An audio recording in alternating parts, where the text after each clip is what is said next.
That is the signal to our secretary to do the roll. Thank you. We are recording. It's Tuesday, September 3rd, 2024. This is the University Hill Commercial Area Management Commission meeting, and I will call roll. Trent Bush, Present. Tel Jones, Present. Danica Powell, Present. Ted Rockwell, Present. Andrew Shoemaker. Here. I will turn our meeting over to our chair, Commissioner Rockwell. Thank you, Lisa. Appreciate that.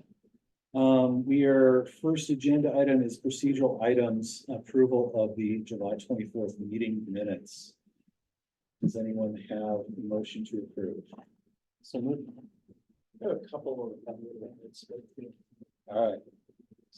yeah. Yep, no problem. On page 6 of the pack, I printed out a couple of minutes too, if anyone needs to read them. it's on, let's see. It's 1, 2, 3. It's on page 4 of the minutes. It's the second to the last paragraph. It just seems like it's missing a word there. It says Shoemaker asked the percentage of funding by the district is calculated. Probably should just say how the percentage of funding paid by the district is calculated. And then the next paragraph,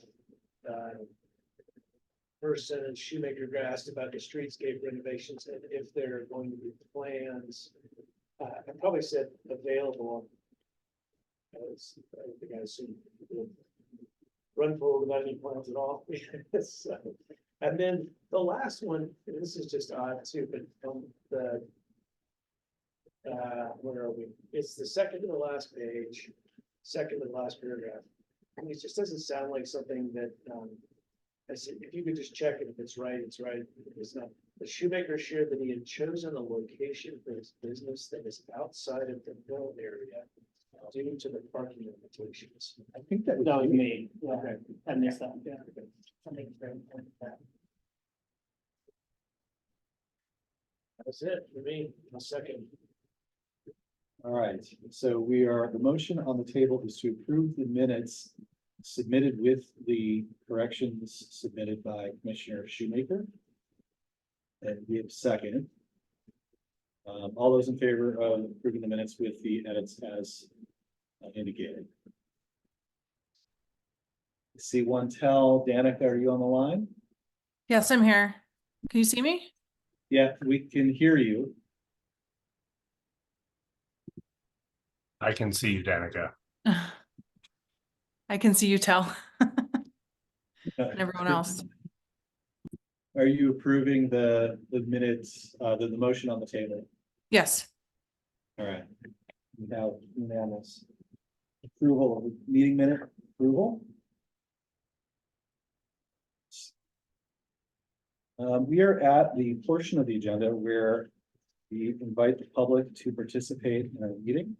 Do we have any members of the public available now for comment? I see Mary Ellis is raising her hand. Unmuted. All right, Can you- Mary? Yes, can you hear me? Yes, ma'am. Okay.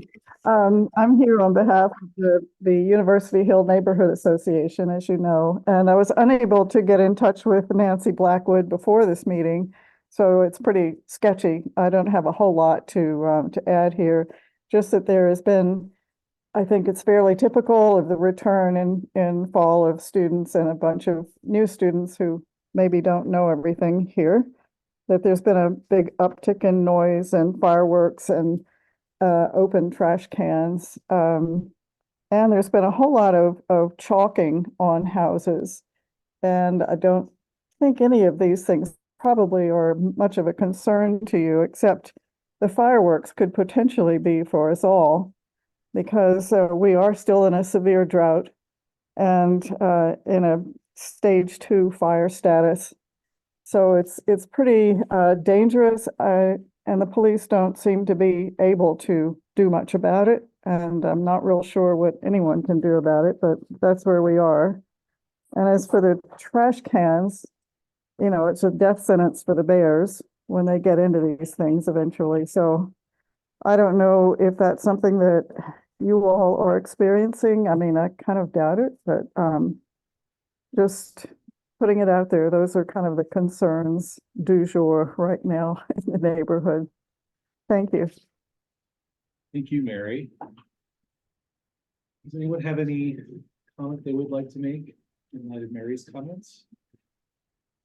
One other member of the, Oh, yeah. I don't see a hand raised. Well, can you comment on Mary's comments first? and then- Only that I live up there and I noticed it too. Yeah, I mean, it's definitely the trash bin, especially this year, seemed to be really bad. Especially leaving furniture and leaving a lot of things in the corners, which happens every year. Actually, where the couches come from, they get set on fire sometimes, you know, but yeah, it seemed excessive this year. Fireworks thing is bad, but again, maybe you can have some perspectives, there's some much we can do. I would be interested that, you know, I likewise have experienced, you know, all of what's been described along with the bear activity this year seems to be higher than normal. But regardless, I wonder if the Moxie, you know, think about the commercial district. And I was noticing some loud party activity right next to the hotel and what if there's any way. I just don't know, are they checking in with us or do we hear from them? But does any of this affect them since they have the outdoor seating? It's really in almost in a neighborhood setting, whether it is, and is there any way? I mean, we just don't want, anyway, I just would like some feedback. I don't know how to get it. If I may add something, I don't believe any of well, I could be wrong, but as far as I know, the commercial district has not been the source of the noise problem in the residential part. Andrew, your experience may be different. No, I was referring to whether or not it was impacting the commercial district, which is our duty, as you know. And so just seeing if there's hook's not the right word, but a reason that the commission needs to be more involved in those types of issues. Because it might be affecting, for example, what we're hoping to be the catalyst for reinvestment on the Hill, right? Mhm. Us personally on the sink or on our property, we haven't experienced any issues per se. We're pretty mindful about once the trash cans aren't able to open and close properly, that we call Western Disposal and get those swapped out, and they do it pretty quickly. As far as fireworks and whatnot, I mean, I think we're closed by the time that starts.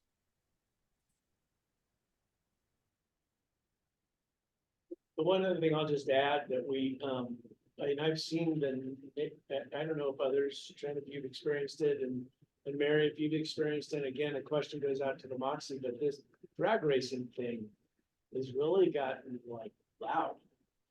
You can hear people racing up Flagstaff at night, the motorcycles, I think. And then there's been some activity out a little further too, that it's so loud that I think the police office, the police department put out a press release that it dared to. Yeah, we're in South Boulder and it's been going on since the pandemic. It woke me up on Saturday night. And that's not the first one. Again, not sure where the relevance to the commission is gonna end up being there, but it taken in totality, they do have impacts on a commercial area district's ability to remain positive, remain a place that people want to do their business or go and spend their money. So anything else regarding Mary's comments? All right, are there other members of the public here to engage the commission? Okay, seeing none, we're going to move on with our agenda then. We are in the consent agenda and fund financials section of the agenda. So any questions regarding the consent agenda the commission has?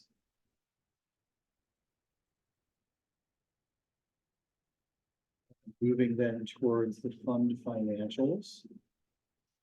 Any questions regarding either the consent agenda or fund financials?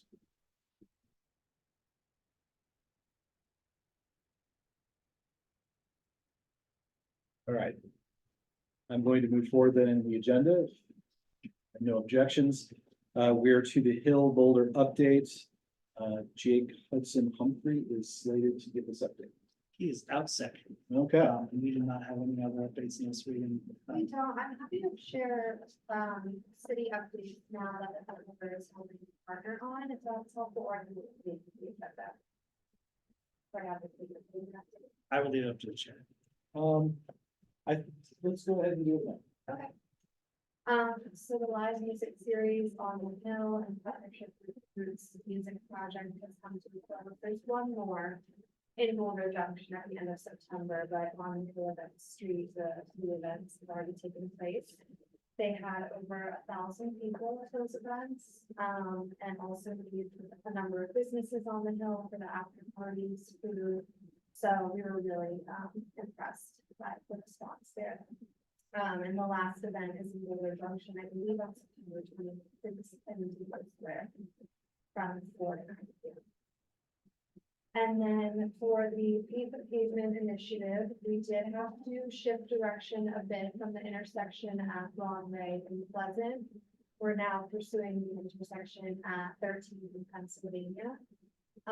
We were unable to recreate the design that the mural artist had proposed with Goveco, the company that would recreate the design on the computer and then print the adhesive vinyl onto the pavement.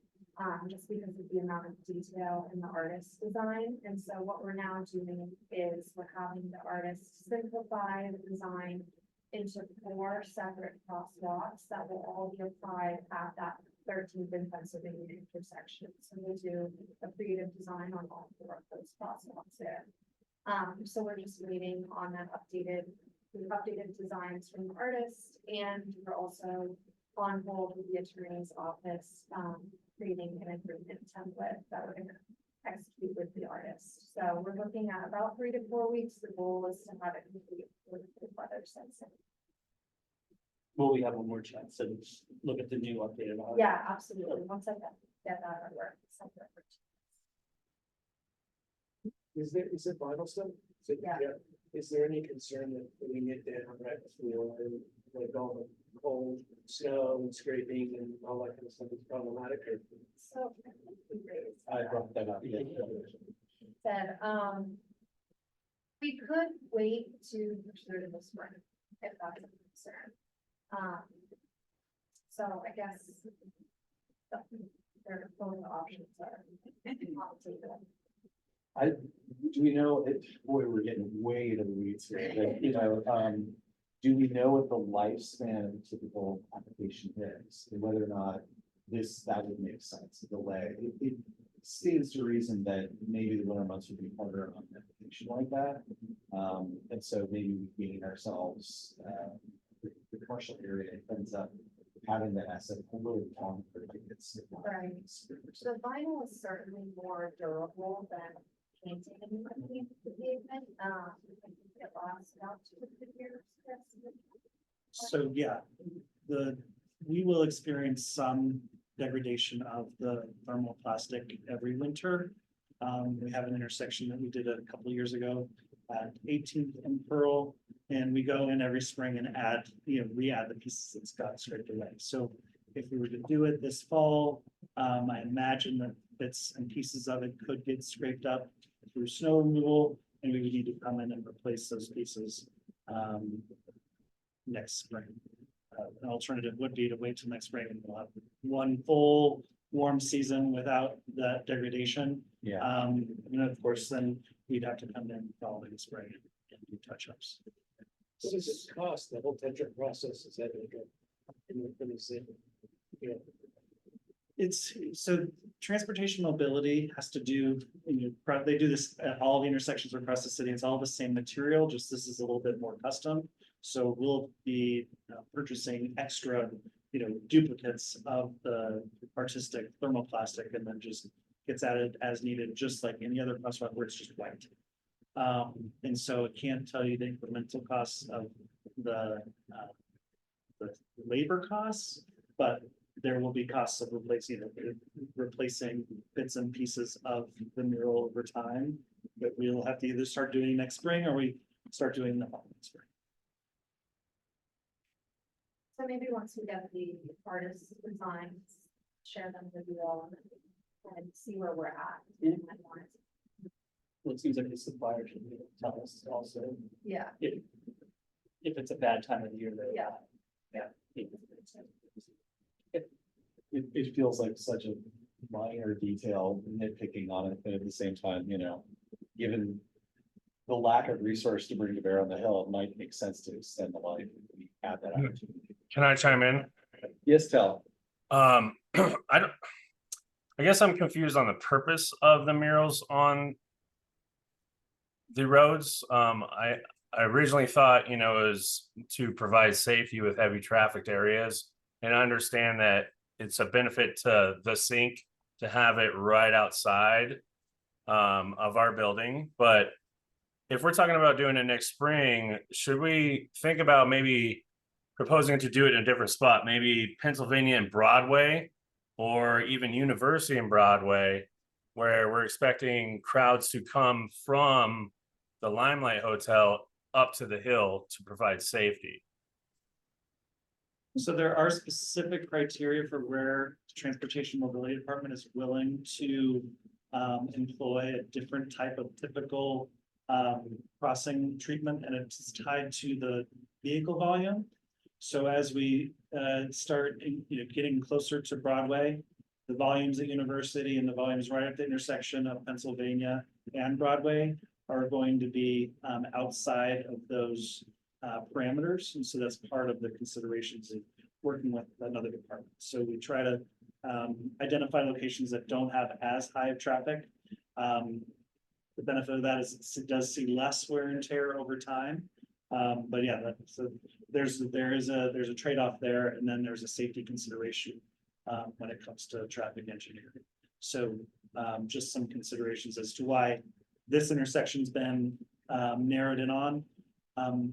As you all will hear more, there's also the University Hill Streetscape Improvements capital budget that we're working within, hopefully next year, as long as City Council acting as the board of directors of UJIT approves, that will allow us to do some other improvements that might also include restoring the brick crosswalk that was previously at Broadway and Pleasant before the Moxie was allowed to tear it out and just repave it in asphalt. But we'll have a package of capital improvements for you all to hopefully bless at some point next year, that we could incorporate this art as a part of a package of improvements. So we're not just looking at one little thing that we're able to do, but more broader investment in the district. Thank you.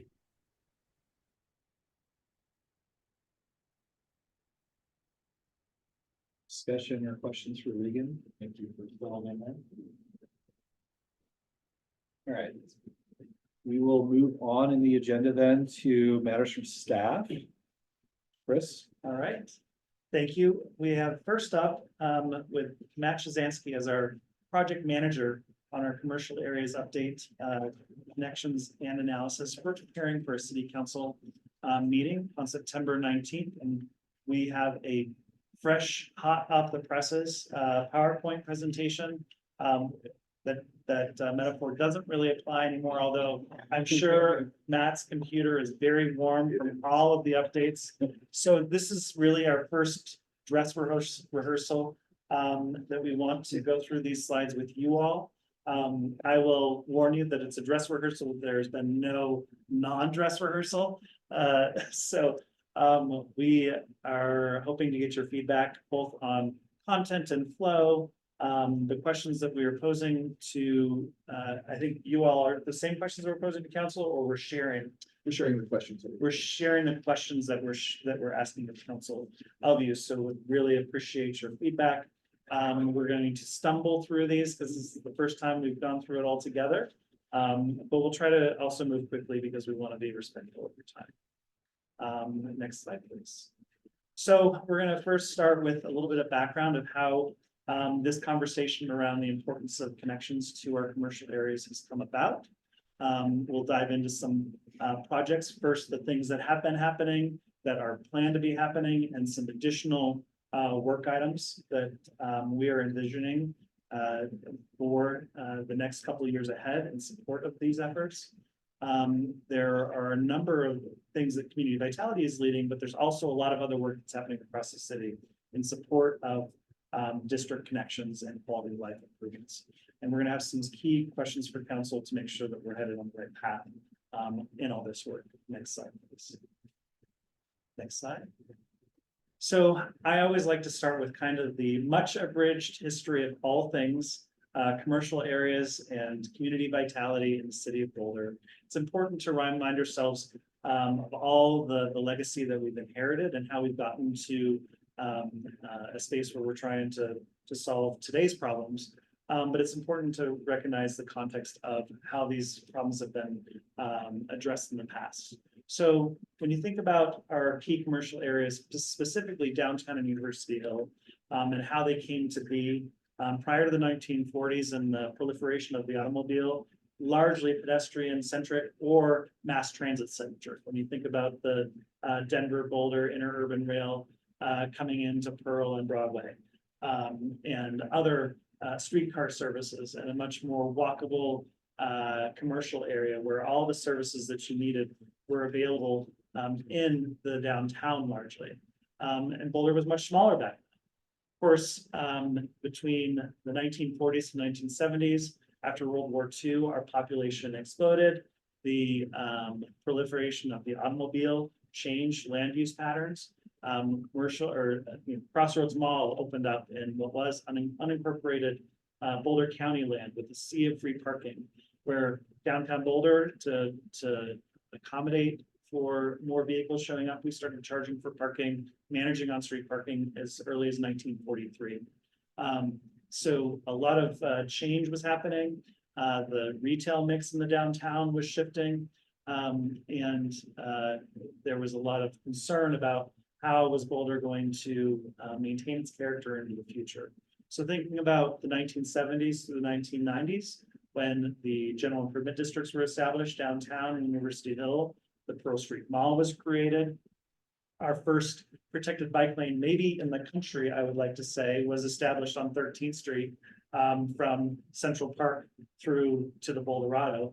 A lot of improvements were made. Our parking lots that KGIT owned were slowly transitioned into the buildings that you see today, the mixed-use parking garages that we now own and maintain, which then led into the 1990s, where we realized that we were not going to park our way out of our challenges when it comes to how people come downtown. So in 1989, we established one of the very first in the country, a contract with the Regional Transportation District to provide bus passes, universal bus passes to all downtown employees. We partnered with Transportation and Mobility on the creation of the HOP, high frequency bus service connecting downtown to the university and the Boulder Valley Regional Center, or Crossroads Mall, now 29th Street areas. We really focused on expanding options to get to downtown, knowing that while it's expensive to do those types of things, it's still cheaper than building and maintaining another parking garage. So now we are here to today, where we've learned a lot of lessons from the way that we've managed our challenges as it relates to maintaining the character of our commercial areas. We've duplicated our successes in Boulder Junction through the creation of the districts out there.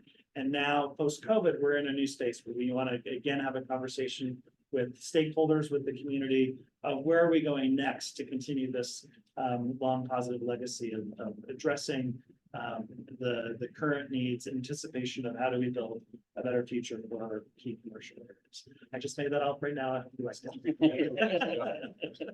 Next slide, please. Well, just before you do, there in the headline of, that word should be deleted, I believe. I'm sorry, but, Commercial area priorities over the decades. yeah. That should Oh, be yeah, deleted. thank you. And then Good catch. also lower on the screen, I believe that you should capitalize downtown, protecting downtown. You know, I have an ongoing battle. Sorry. with Communications on whether or not to capitalize downtown, but here I think it's completely appropriate. Yeah, I think that it makes sense given how Yeah, you're everything else. treating everything else. Thanks for catching this. Appreciate it. Piece of feedback for you as well. I think that the RTD pass was also, the city performed a coup in partnering with the university to convince RTD. And I think university partnership is actually also part of where you're gonna be going with some of the rest of the presentation, so could be a good tie. That's a good, that was a good call, to make sure we acknowledge our town and gown relationship. Thank you. You bet. So, when it comes to the work of community vitality, of course, a big part of what we do is management of the general improvement districts. We currently have 4 GIDs. Next slide, please. Want to remind ourselves that the districts are created as an animal of state statute. And GIDs are focused primarily on providing capital improvements and public facilities, and then maintaining those capital improvements. Our revenues are generated through assessment on property taxes, and then the income from those improvements that we have made using those taxes, governed by a board of directors, which is city council, with you all as our commissions, as our advisory board. We do, through the GIDs, we do have the ability to condemn properties, operate facilities, and issue bonds. This is all enabled through state statute. So, as a breakdown of how these GIDs are performing, you all have seen this before. This will be council's first deeper dive into this. So just want to highlight kind of the different spaces that each are in. As you know, at UGID, we have currently 1.69 mills, generating approximately $33,000, and those are 2024 dollars. Correct, 25. Collected, so $2024 collected into me. Got it. So each of our districts are in a different space. I'm not going to go through all of these. You guys are familiar with the slide, but really wanted to familiarize council with the different status of our different districts. That's a powerful slide. Yeah. It really sticks out. Yes, where UGID is compared to our other districts, absolutely. You're gonna take a laser pointer and just 33,000, right? Notice we didn't do it in alphabetical order. Next slide, please. All right. So a little bit more about the Community Vitality Department. It's evolved over the years. The title Community Vitality came about in about 2015 after some reorganization at the city. The department, or the division of Downtown University Hill Management and Parking Services, has been around since the first GIDs were created in 1970. Then on-street parking management was added to portfolio of responsibility in the 1990s. And as the new districts were created at Boulder Junction, it was acknowledged that we probably shouldn't have a department. It's called Downtown University Management, Boulder Junction Division and Parking Services. So we shrunk it up into Community Vitality. But evolution has continued to change since then. Since then, we've added the arts and culture and special events functions to the department. So we've done a lot of work to better orient both internally and externally. What is the unique role that Community Vitality has at the city compared to other departments? And how do we talk about it in a way that makes sense, so it doesn't feel like just this potpourri or Frankenstein together department? So we've established 3 strategic pillars in the department. Those are cultural vibrancy, district vitality, access for all. Next slide. And we support those pillars through many different work functions. So our district management work groups focus on that district vitality function. So this is through Regan and Metz and Lane. where we support programs and operations in support of our GIDs, maintenance of GID owned assets, and then capital improvements, so reinvesting dollars into new stuff. On the cultural vibrancy front, we have the Office of Arts and Culture and the Office of Special Events, also under Matt's purview. And then finally, on the Access for All side, we have our parking access services from customer service, the folks who are selling parking permits at the front desk, in the neighborhoods, also in support of permits in our garages, maintenance of on-street parking pay stations, making sure that all of our on-street parking and garage parking systems are working well, and then enforcement, citywide enforcement of all of our parking and access related ordinances. Next slide. So some additional context about what we've been able to do within the GIDs. Over time, we've been able to build 7 mixed-use parking garages, and we currently own 2 surface lots. One of those lots is on the hill, one of the lots is downtown. 6 of the garages are in the downtown, one of the garages is at Boulder Junction. We manage over 2,300 parking spaces in district-owned assets. That doesn't include about 1,000 managed on-street parking spaces throughout the city, as well as 1,300 bike racks. Again, as all access-related infrastructure. We manage about the same amount of parking as all of the 29th Street retail district. We also, again, manage the on-street parking infrastructure downtown, University Hill and Boulder Junction, and also in the civic area. Given that the purpose of the district can expand outside of things that are strictly access related, we also maintain other infrastructure such as newspaper racks on the Pearl Street Mall, flower pots on the hill, different capital enhancements that have helped us better fulfill the purposes of the districts. And of course, public art in the realm of now our newly adopted Office of Arts and Culture as part of our broader portfolio, not necessarily paid for by district dollars, but part of the portfolio of things that we manage and maintain. Can I ask a clarifying question here? You back one slide, is that okay? Yeah, of course. All right. 14th Street lots. So I didn't realize, of course, that's 14th Street. We're so focused on Hill matters that we refer to it as the singular 14th Street lot. Yes. And I'm wondering if maybe that does us a disservice because it gets lumped in then with this other. It's basically, it's not even really, I guess it's a lot, but it's a street that has parking, right? Is there a terminology thing there that maybe we should be addressing to ensure that the hill's getting its fair shake or? Sure. Traditionally, these have been referred to the civic as the civic area lots. Yeah, right. But I've been hearing it coming up more and more as the 14th Street lots, which gets confusing because when I think 14th Street lot, I think the hill. Yeah. But more recently, because of the civic area work, I think Yeah. the 14th Street lots keeps on coming up, and so I've been noticing that same thing. So thanks for bringing it up. We will see what we can do to better normalize separate name because it does get very confusing. Yeah, I think that we would want to make sure we reflect that language as well with the commission, just because, yeah, they're distinctly different issues there. So thank you for like. Yeah, I agree. I was confused as well. And then likewise on this chart, on this picture here, is there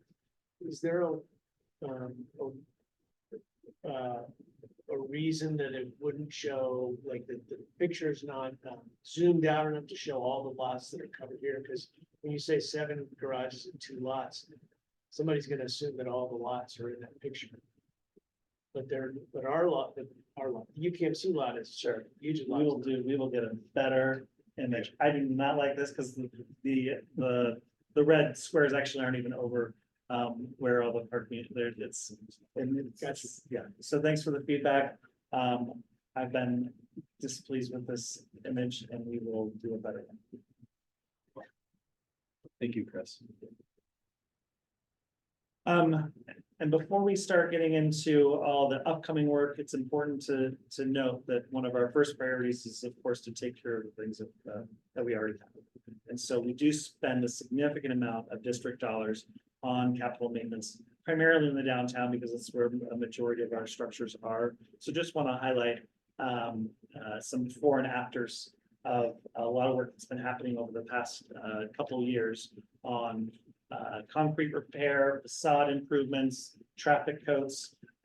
This is work that's been ongoing. It's going to continue to be going. It's still our first priority, but we want to make sure that we're also understanding what our capacity is to take on new priorities when it comes to district-owned infrastructure. Next slide. So that leads us to where we are at today. I'm not going to read through all of this, but at the council retreat back in April, commercial area connections and quality of life improvements was established as one of 11 council priorities. Their focus primarily was on the connection between downtown and University Hill to take advantage of the new Moxie Hotel and the Limelight Conference Center and Hotel, acknowledging that if we're going to have a lot of new folks visiting that part of our city, how do we make sure we're building better connections? And so we know that this is we've known for a long time that this is something that needs some effort and some planning. Council has now identified it as a priority, which means that we're going to be able to spend a lot more time with them on advancing this in a very meaningful way.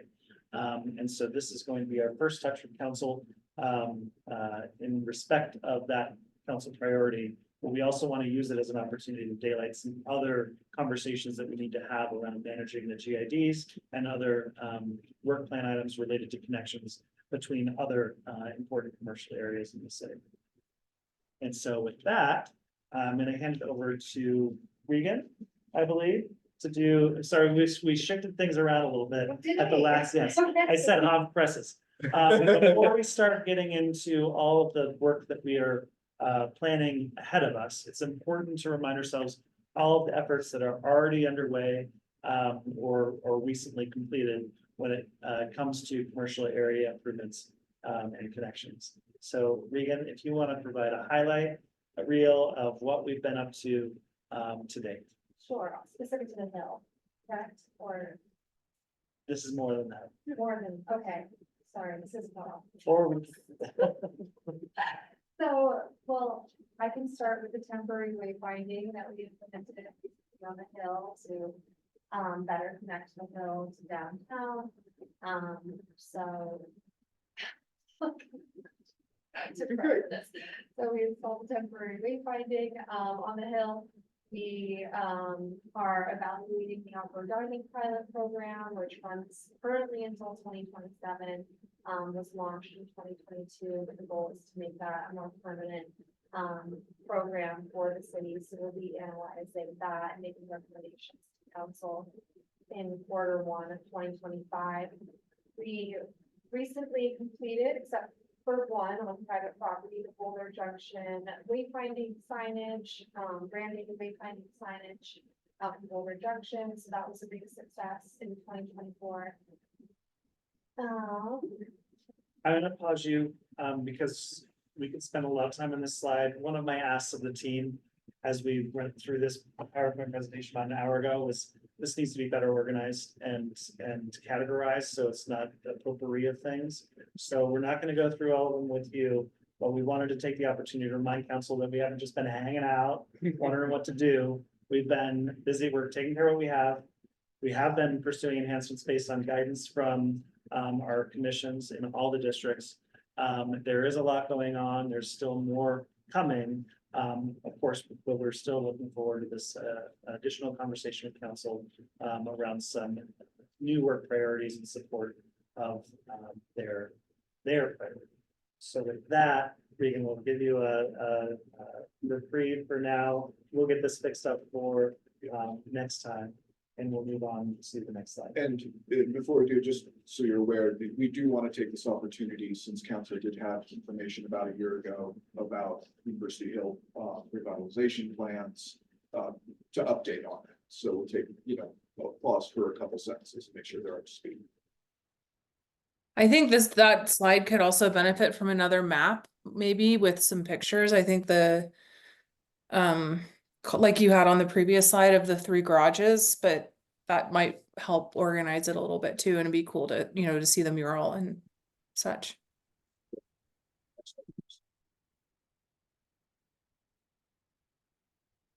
Oh, who's doing this one? Somewhere else, place. Come back to this. Well, it is and it isn't. So again, before we get out into the Oh, 3 okay. Yeah, priorities, we yeah. want to highlight, community vitality does not work in a vacuum. There is a lot going on, across departments. Yeah. And so we want to make sure that folks know that, while we're presenting we're asking for feedback on some 3 key work areas in community vitality.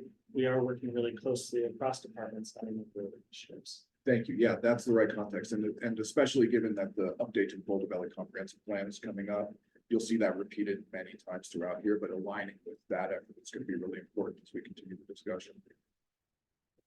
So, starting off the 3 projects, something that you have seen a lot of, council will get introduced for the, mostly for the first time, as the improvement districts analysis. You've seen this called districts outlook and commercial area analysis, but this is the title, and we're locking it in. And the goal, the vision for this is that city council as the board of directors and you as their advisor will have a toolbox of governance and financial tools in order to meet the community's priorities for each of the districts. As we think back to that timeline, each sort of 20 to 30 year block, generational projects around what our commercial areas are, how to provide the tools. And so to understand that, that's why the prioritization, the visioning for each of the districts is so important. And so this project will do a couple of things. It will do the research data, the literature review, and the benchmarking to understand what we've already learned about the districts, where their current state is, what the vision for the future is. You know, we've talked about the Hill as the most studied area of Boulder, and we have a lot of information coming in. We also have a lot of engagement that's happened and is coming up. Again, Boulder Valley Comprehensive Plan update, the Civic Area Phase 2, a lot of the ideas about the vision for the districts and the connections between them are going to be asked in those different projects. And so we are seeking to align engagement and research around all the works that's been done and coming up. And then we'll do some supplement to that. We'll have some unanswered questions. We're going to ask directly of stakeholders what those generational priorities are going to be, and make sure that we have a clear vision for each of the districts. Once we've set those priorities for each district and have some consensus on what that means, that's when we provide the tools, the governance and financial tools in order to achieve the vision. That comes in the form of options. And just to give you a taste, the state provides 1, 2, 3, 4, 5, 6 different options for improvement districts. Each of them has a different focus, a different way of collecting money, a different way of governance. So you can look at this project as what are the right tools for the current state of each district, the future state of each district, and potential new districts. Where are the areas of town that could benefit to achieving goals with some of these tools? So there's a lot of words there, there's a lot of content. The study and detail of that will be coming up, but that gives you an idea of the menu of options that are available to us, and we need to do some serious understanding of what is going to be best for each district. And then we're going to kick that project off as soon as possible. We're going to get this feedback from you all, from council, and then get running on this, because we'd like to do the research and engagement starting at the end of this year into the beginning of next, and making sure that we are carefully paying attention to some city deadlines with how the cadence of the budget and of the work of city council, also the state deadlines for making changes to some of the details of districting. So there's a lot embedded in just 3 little bullet points on timeline, but we would like to, over the course of next year, get this completed, have the recommendations to be able to move forward.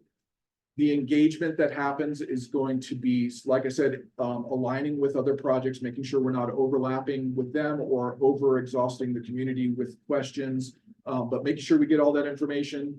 A lot of stakeholder and community feedback for each district. And then we'll deploy the racial equity instrument in the findings to make sure that we're considering that before recommendations are, if the ink is dry on those recommendations. So next of the projects are the district enhancements and investments. And as you kind of heard from Chris and the talk of the timeline and the establishment of districts, this idea of the city council priority around connections and quality of life in districts is just the work of community vitality. And we're going to continue to do that work. So thank you, Regan, for sort of highlighting some of the things that have happened, are ongoing right now. We're also going to keep an eye on what's happening coming up. So we have a vision for this, and it boils down to that the direct investments, the capital projects, and the programming that's associated with that is going to work towards those priorities. We're going to create vibrant, economically vital, and culturally active districts. And the ways that we do that and think about the connections, the transportation, the workforce, the employment, the businesses is all wrapped up in the things we're going to invest in. And so some of the things coming up, we're going to start looking into the scope and design of a cultural trail or a cultural corridor along 13th that connects the Hill and downtown.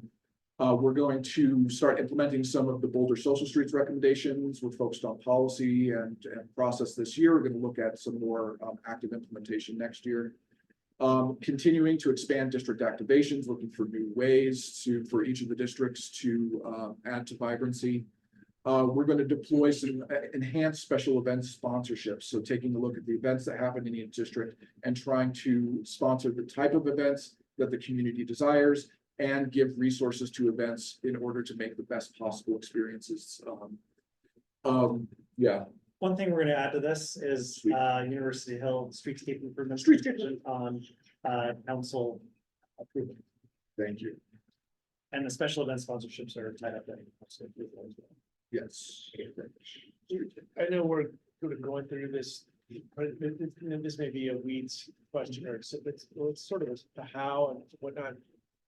It seems like timing of some of this could be, like, in other words, if one of the improvement district analysis, that the improvement district analysis results in some sort of solution adopted by council, that may help the enhancements and investments, right? I mean, so it's a chicken and egg issue a little bit. Right, I mean, so while you've been hearing projects. Yep. It's really work areas, right? So they all working in tandem. They're not three separate projects. Yep. It's three components of one Giant project in Yeah. support of the council priority. And so we can do a better job of kind of tuning it up that way. We're not saying these as three separate things. They are three very interrelated things. We're starting with the boring wonky stuff and getting to the sexy, what council really wants to talk about is how do I get a gondola? Just kidding. But where do I get to have that conversation of that? Thing? And so, yes, so, and so the three work areas or focus areas are all. Okay, one other question, again, this might be too in the weeds, but the issue of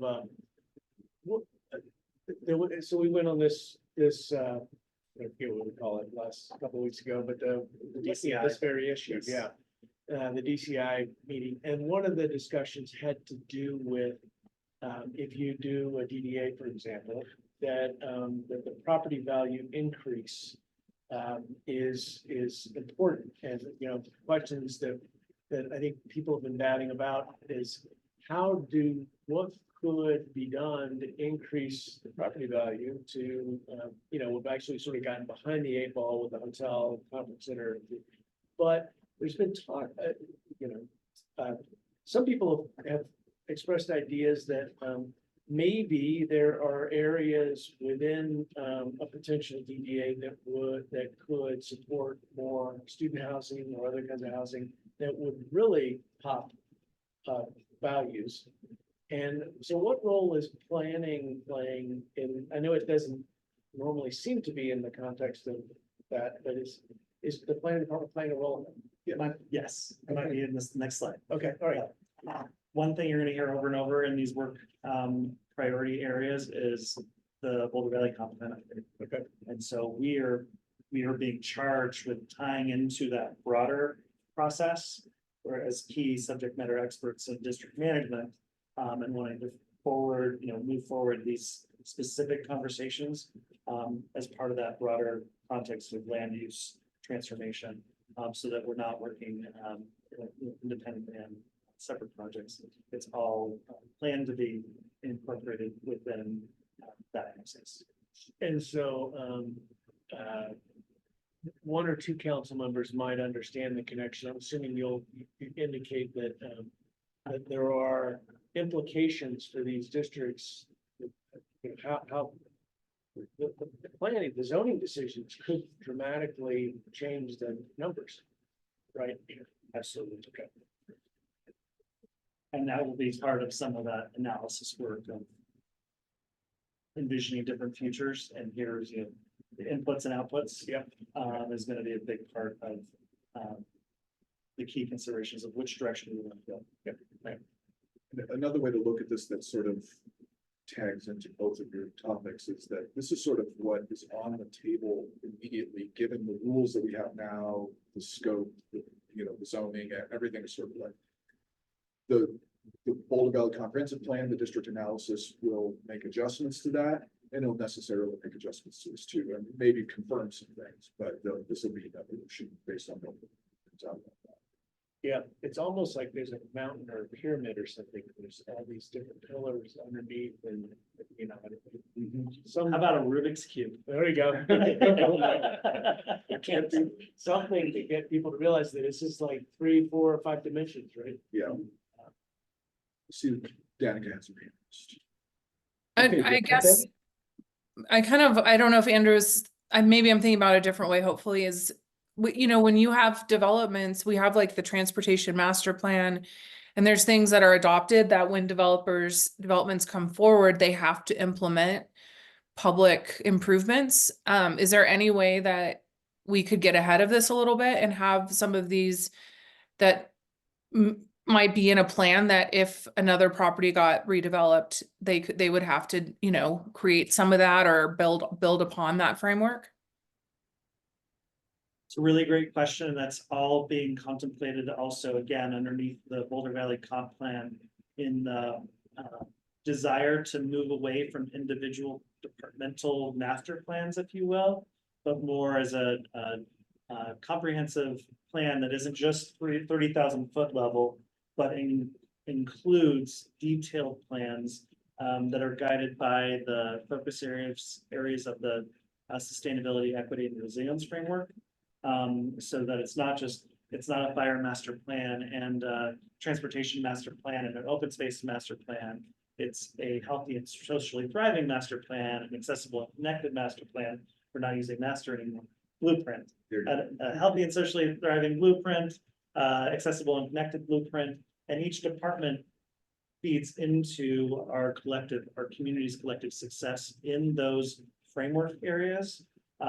And we want to make sure that the desire of the city manager's office is to make sure that we're all working together in the development of those plans, not having individual departments being the sole keepers of this is my plan, even though it's contradictory to the climate initiatives plan or the facilities master plan or whatever. So great question, and it's exactly what's being contemplated to make sure that we're not being contradictory.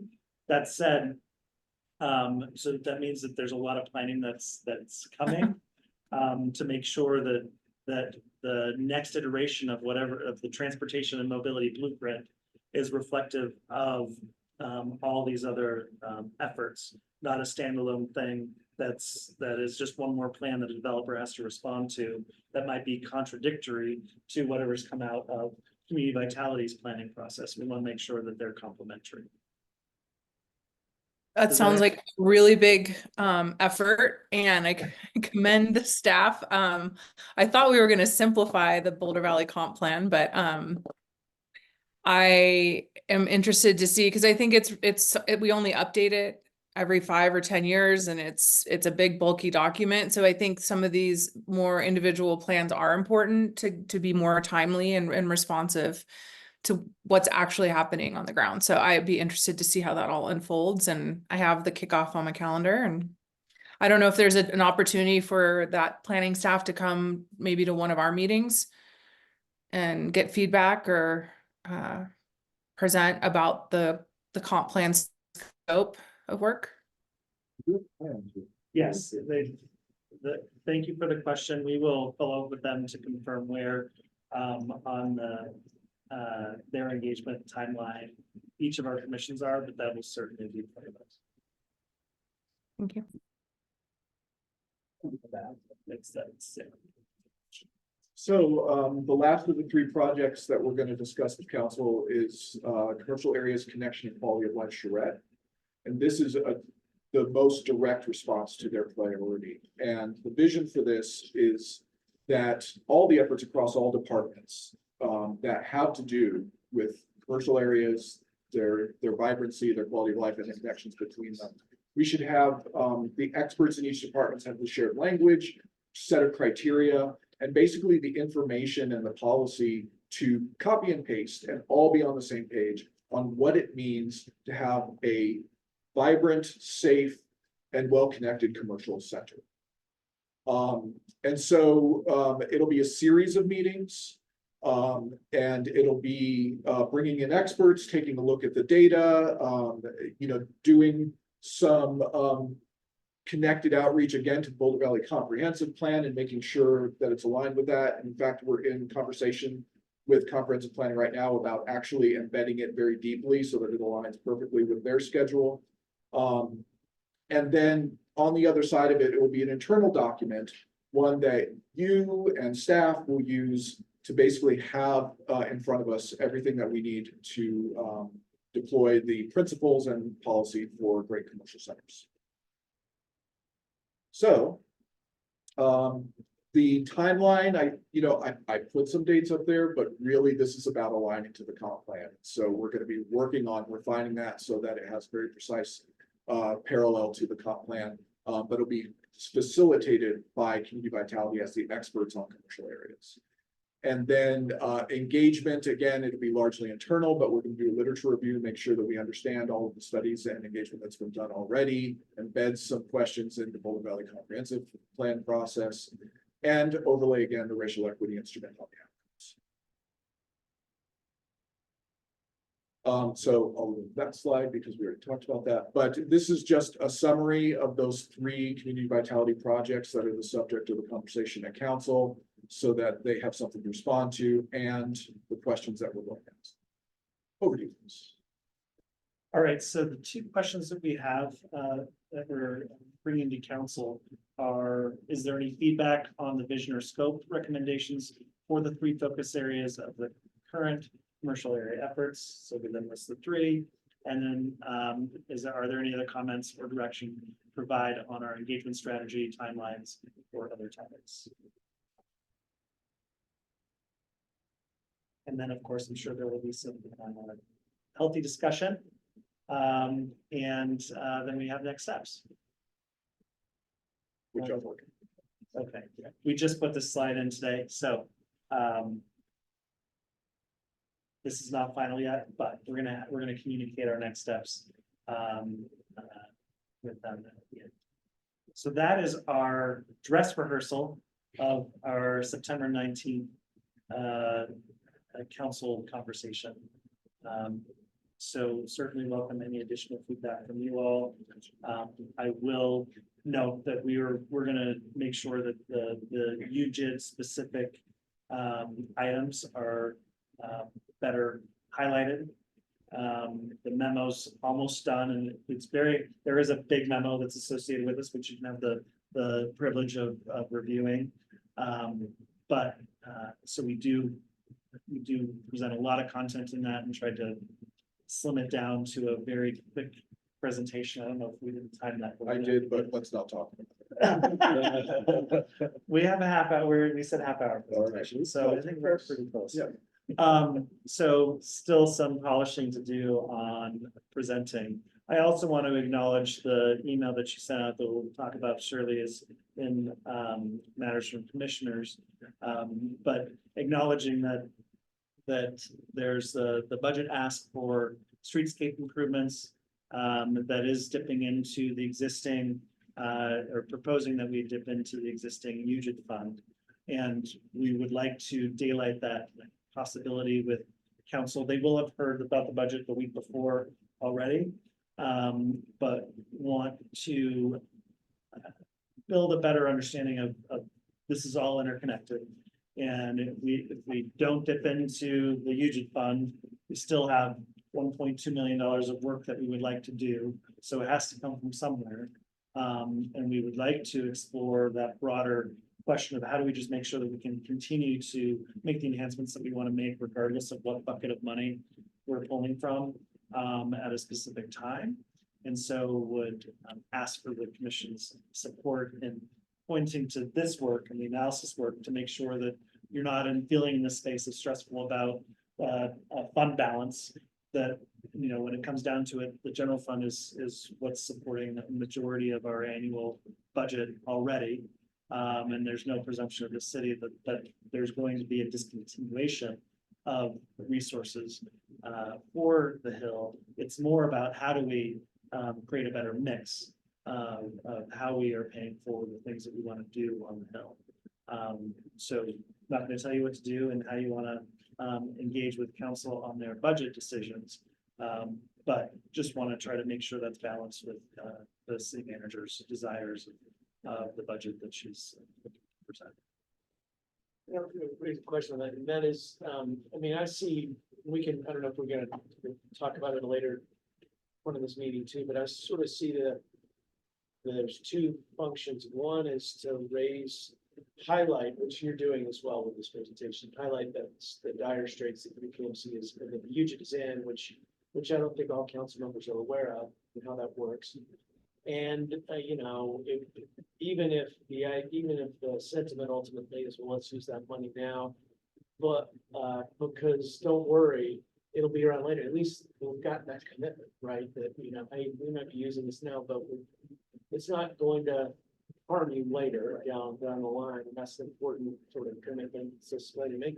And the last is just the issue of given all of this, which is relatively new, right? This idea that we're, you know, everybody's coming together with the Rubik's Cube concept is the streetscape improvements the right answer right now, or are they just a Band-Aid that may be the wrong Band-Aid given where we're going? So we didn't get into the scope of that work, but as part of the $1.2 million, yes, there is stuff that we can and should be doing right now. The medians on Broadway, that's included. You're just not paying for that component of it. We do know that there are certainly bus stops and tree wells, you know, within the district that there's no space to really do anything transformative, maybe more along Broadway. But there are opportunities to think about different ways to invest dollars on 13th Street or on the 14th Street lot, or we leverage those resources as well and sell that property off at 2 and have even bigger bucket of money to do something in the public right of way. As part of the 1.2 million, some of that will be carved out to do the planning process of bookending of what are small changes on the Hill, how much is that going to cost us long term, just sprucing up what we have and planting trees and doing kind of the low hanging fruit but no major transformation, all the way over to how do we make the Hill Boulder's next great pedestrian space? What does that look like? What is the price tag associated with that? Making sure that we've explored the realm of possibility before we pick exactly where on that spectrum we want to land and then how long is it going to take us to not can we afford it, it's just how long is it going to take us to afford it, whatever it is. Is that fair? Yeah, I think so. I guess just, you know, I know the 1.2 or whatever the number is, I mean, that number was arrived at a little while back, and it seems like things keep evolving and your time frame is great. I mean, you know, that's a fast time frame for figuring this stuff out, going out and hiring a contractor and all. It just makes me wonder, is everything that was planned to be spent, is it really necessary before all these decisions are made? No. So we wanted to make sure that there was a bucket of money available to have the conversation. Originally, it was just a Broadway median reconstruction project. And we thought that that was a little bit too limiting to the conversations that we wanted to have. The CIP is a multi-year, so while there will be $1.2 million sitting in an account that are tied to University Hill streetscape improvements, it doesn't have to be spent immediately. The project will stay open as long as we need it. So it means that we are establishing an initial bucket of money to make near-term progress on the things we know we need to do right now, like preparing the median, but also it'll be an account that we can turn to once we have a better idea, gone through this work, done this, gone through some process and narrowed in on what are maybe long-term transformation desires are, and then we can direct dollars toward that. So the 1.2 million is not fully committed to, these are the street trees that we're redoing, the tree wells or any of that. What's the advantage of, and this is, I'm sure this has to do with city finance and budget, what's the advantage of plopping that 1.2 into there? And particularly from our standpoint, taking it from UJIT's money to do that as opposed to just leaving it in UJIT's fund for now? I mean, what's? We cannot spend against money that hasn't been allocated to something. Yep. And that's why we wanted to make sure that it wasn't Broadway Medians project, because then we can't do anything to support anything other than Broadway Medians. So by going broad, we have an opportunity to actually start doing something. And streetscape is pretty much all a public right. It doesn't necessarily tackle the 14th Street lot, but that can be part of that broader visioning conversation of what's next for Transformation on the Hill. And 1.2 isn't going to be enough no matter what we decide there. But it'll be a bucket that we can start spending down from to start having that conversation. So that's more the intent. If it sits in the fund balance, then we can't touch it. I think that may be what I love all this information we're putting in front of city council. The danger is that the maintenance stuff, the stuff that honestly I would say has been necessary for the last 5 years, 10 years, gets lost. Or the bigger priorities of the Hill get lost in those shorter term improvements, things that should have been happening all along. That we don't have enough city council members who understand the fund balance, what it really means, and that there's been multiple steps that have been taken, including selling a city asset, allowing a developer to then develop on it. And that was then supposed to be a part of the transformation of the Hill, that there's an additional investment necessary beyond streetscaping. Bigger, I mean, let's be honest, the UJIT fund is not going to cover whatever a transformation of the Hill would be. It's merely seed money, but it's still precious money because you don't come up with an acre or two of land every day. It's something that only happens once several generations. So that's the thing I'm concerned about, is that, a focus on kind of the near term, this is what we can do in the next couple of years to make things look pretty, may hide this need for a larger visioning. And I hear you talking that will happen, but boy, that's going to be really important to make sure that we're tying those things together. Because it'd be pretty easy to just say, well, we've, put some trees up and shouldn't that be good enough? When we all know that something more transformative needs to be addressed, some bigger thinking and some risks need to be taken in order for the Hill to be a sustainable commercial district for next generation beyond.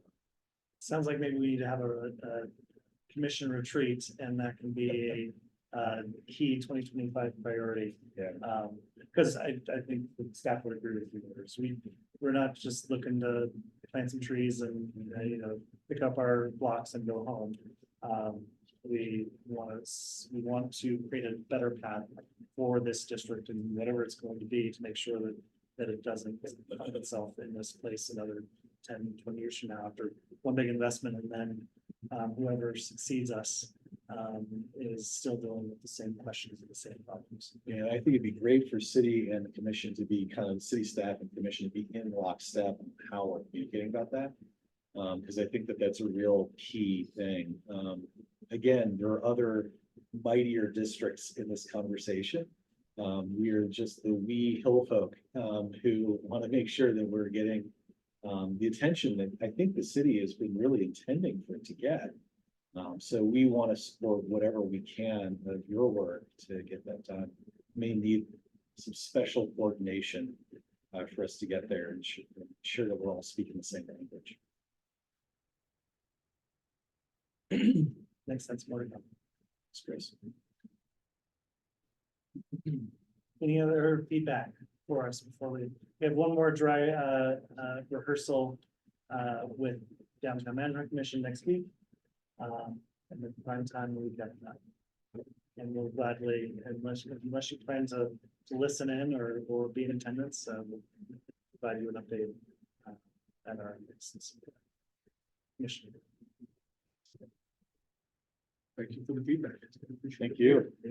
All right, moving ahead, we've already talked a little bit about this, but Elliot has a few slides to share about and Ted and I think Tel or was that the. It was telling It us. was Tel. Heard about this at our bi-monthly check-in meeting, but just some updates for you on where our budget asks landed for region. Elliot. Thanks, Chris.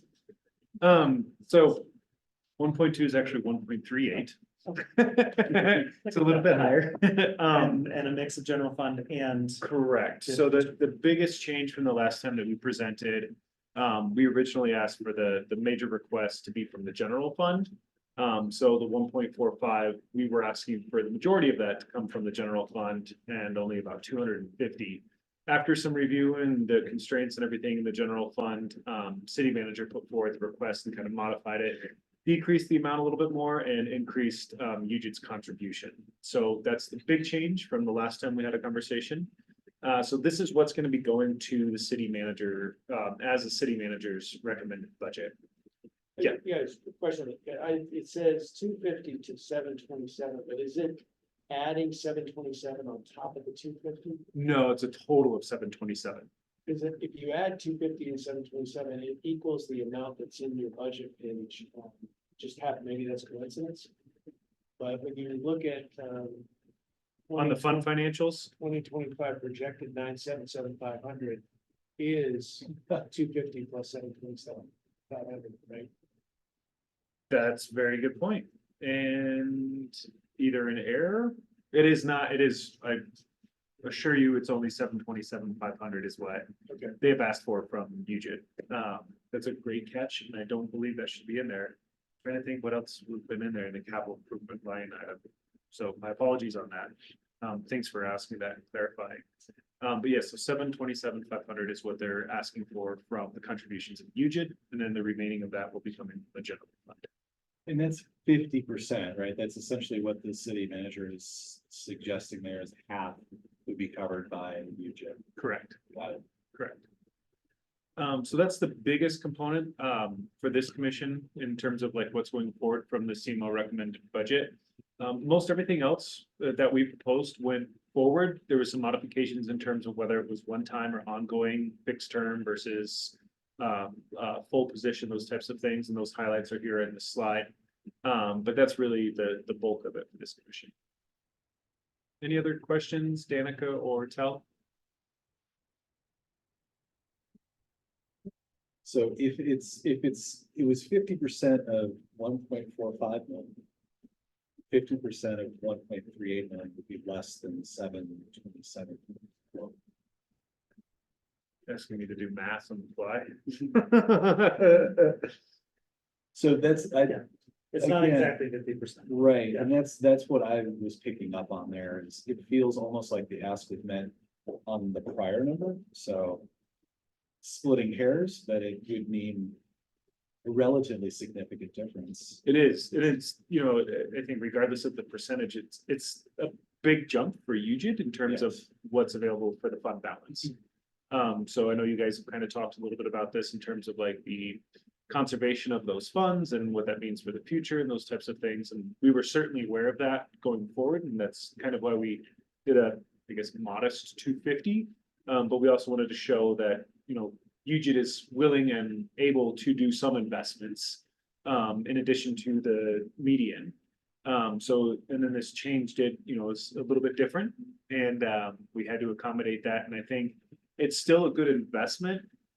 But I think if this goes forward as is and is approved, that it thinks, you know, Ted, to your point earlier is, okay, how does this serve the best needs for the district for the future and what the district is going to look like?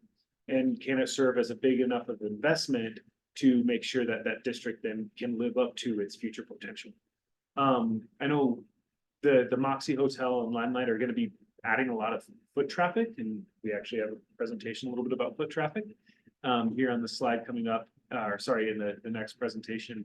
But I think that's really something to be considerate of is how do we appropriately utilize this money, not like to your point, just putting in trees and tree walls and those types of things is what's our best investment that we can put our foot forward going into this. So that's something we're consciously aware of and trying to be very considerate of when it comes to these dollars. Yeah, I would just add, just, you know, part of the, you know, the reaction from the commission too, I think, and I speak for myself, is, you know, is just look at that $33,000 revenue for us. I mean, just the interest on the $3 million Is greater than the, So it's like, right now, it's adding a significant amount to, into the principal. It's painful. Well, the money will still generate interest even if it's in a CIP account, correct? as long as the fund balance, so until the cash has gone to somebody else, it's still going to be accruing interest. And I will try to make sure that we spend the general fund dollars first. Maybe Ellie and I will work to make sure that we don't spend it at a 50-50 rate. We will spend it hopefully at a general fund first and then. Yeah, so district dollars. the 650 that's coming from the general fund, to Chris's point, a portion of that, not probably 2/3, if not more, is probably kind of earmarked for the median. The median work that needs to happen up there. So that does give us a little bit of funds from the general fund to be able to do some other things that are kind of within the public right of way. And then of course, we'll have the UGID dollars for anything that we want to do for investments within that public right of way as well. So next steps, if you go to the next slide, Lisa, you'll see here, these are the dates of things that are coming up. So in just a few days, 9 to be exact, I suppose, council will have a study session. So this is open to the public. Commissioners are obviously part of the public. But there is no comments allowed. So it's just the discussion between staff and city council. That will be on the 12th. And then the first reading and public hearing will be on October 3rd. The tradition and kind of the concept is that the resolutions for general improvement specific budget and the appropriation thereof doesn't happen until second reading. So first reading, if it does pass on first reading, does not necessarily mean that the resolutions have passed, because those have to then be in second reading. So the timings of it a little bit different with the general improvement districts. However, both of those meetings are open to the public, and they do have public, it being as it is a public hearing, there's public comment available as well. Great. Any questions on the schedule? Okay, that was the quick presentation of budget updates. Thank you very much. Absolutely. All right, but you're not up, you're Nope. up next item as well. So if we want to pull up the property overview. So you all should have had this in the meeting packet. This is again coming from Placer AI. This is again visitation. So this is foot traffic. This does not translate to sales tax dollars or revenue within businesses. But it does kind of highlight kind of what the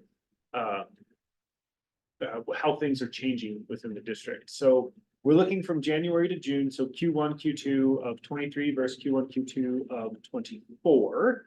And we can kind of see how those, some of the changes have had, throughout that year period. So good. So the blue, it's a little confusing. You would think that 23 is on the left. Sorry, it's actually 24 is on the left. So blue is 24, red is 23. So we've seen a little bit of decrease in terms of visits, but a little bit of increase of visitors.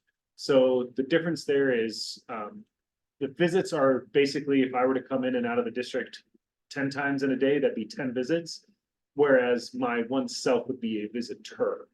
So we're actually seeing more visitors over visits, which is a good sign. That means there's more people coming into the district. And of course, this is before the Moxie Hotel was open. So we don't have the really big change in that. So Q3 will be a very exciting, because we just opened, was it like 2 weeks ago, the Moxie? No, it's been open for a while.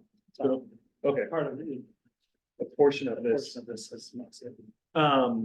The average dwell time has decreased a little bit, and that's not a really big significant flare or anything like that. And you know, some of the changes in the year over year, again, not anything too concerning. We're not seeing drastic measures where the visits are completely dropping off. I think the big highlight here is the visitors. Yeah, the closure of Taco Junkie, and their inability to continue serving underage. Thus has had an impact on the frequency of visits on University Hill. We're gonna move on, Lisa. So this kind of shows you a little bit of the trends in terms of, this is by week. Over, you know, weekly visits, or sorry, visits over a week. So you can kind of see the trends are pretty much the same. However, in 24 weeks, 15, 16, 17 did kind of drop down a little bit compared to 23. But 24 is recovering a little bit more in terms of week 23 and 25. So I think that's where you're starting to see a little bit of indication of what the Moxie Hotel is going to be doing to that district in terms of the visits. I was struggling with this chart, I was trying to figure out, so 1 through 25 at the X-axis. bottom. Week numbers. So we're seeing half a year's worth? How many? Yep, yeah, so Okay. Q1 and Q2. Oh, of course, okay, got it, right, January 1st and June 30th, okay, You got it. thank Yep. you, Yep. sorry. No, it's good. These are good questions because I have to ask myself these things all the time when looking at this data. And then there's not a ton of flexibility in how Placer spits out the information, so. There are things that we can tweak to make it a little bit more obvious, but we can't just like change the numbers to. You know, week of blah, blah, blah. So week 13 is A bad July week. 4th? That What is- that? That is probably, January. that is, Or a that is break. spring break. spring break. That's exactly right. Yeah. I can see the peanut gallery over there nailing the dates. Yeah. So yeah, it's easy to see spring break, obviously when summer starts. Yep. And then winter semester. You know. And so then the chart on the right, how are those numbers identical to it? I'm trying to figure that out. So that's over a course of a year. Yeah, and that is another, we can just take that straight out of this report. Okay. That still has the annual. Yeah, those are annual numbers, not just Q1, Q2. But then, oh, okay, Yeah. never mind. Yep, got it. Okay, thank you. Some of the audience overview, you'll see here, not a big change. There was a slight change, I believe, actually, if you go to the next slide. There was a slight change in 24. The Hispanic or Latino community, a little bit more visitation from that group rather than, and then obviously we had a decrease with the white population and how that's changed a little bit. So that was kind of an interesting change in terms of like what ethnicities are visiting the Hill. Household size has pretty well stabilized. The 1-person household did decrease slightly, and you can see the 2-person household and the 4-person kind of increased a little bit, but pretty well stable across the board in terms of, and again, this is coming from census data, so it's kind of aggregating everything and averaging it across the board. So it's a it's an idea of what we're having, but it's not necessarily 100% accurate. Okay. This, however, is very interesting, is the ranking overview. So what this does is this looks at other comparative shopping districts. And I think on the next slide, you'll see here some, here's the examples of them, but if you could go to the previous slide, Lisa. The thing is UGID as a shopping district is actually ranked very high nationwide and within Colorado, which is awesome to see. So comparative its size, so this is visits per square foot. So some of these shopping districts you'll see are much larger, so the number of visits they have are obviously greater.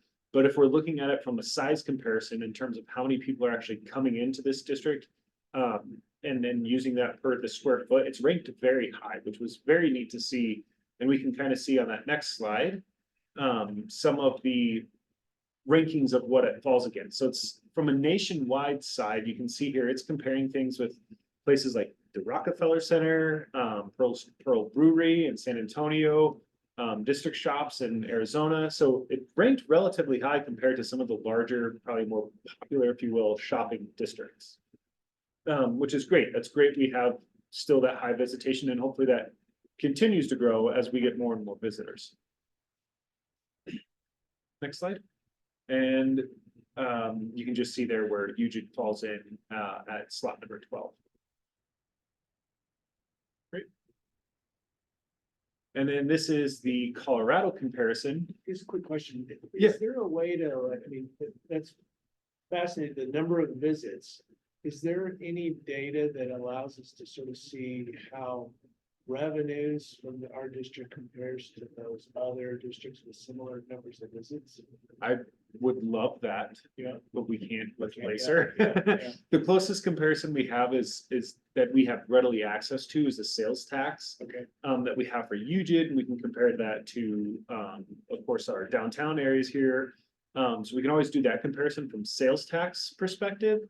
But in terms of raw revenue, we don't really have that because it's not really reported by businesses. Sure. And, yeah, I'm certain that no data for external. Right. But it would be interesting to see, like, for, because we're right next to the east end, right, of Pearl. Yep. And west end as well, and like, just tax revenue differences on those. You know, the fact that we're only, you know, the district's revenues are so low, it just shows the imbalance, right?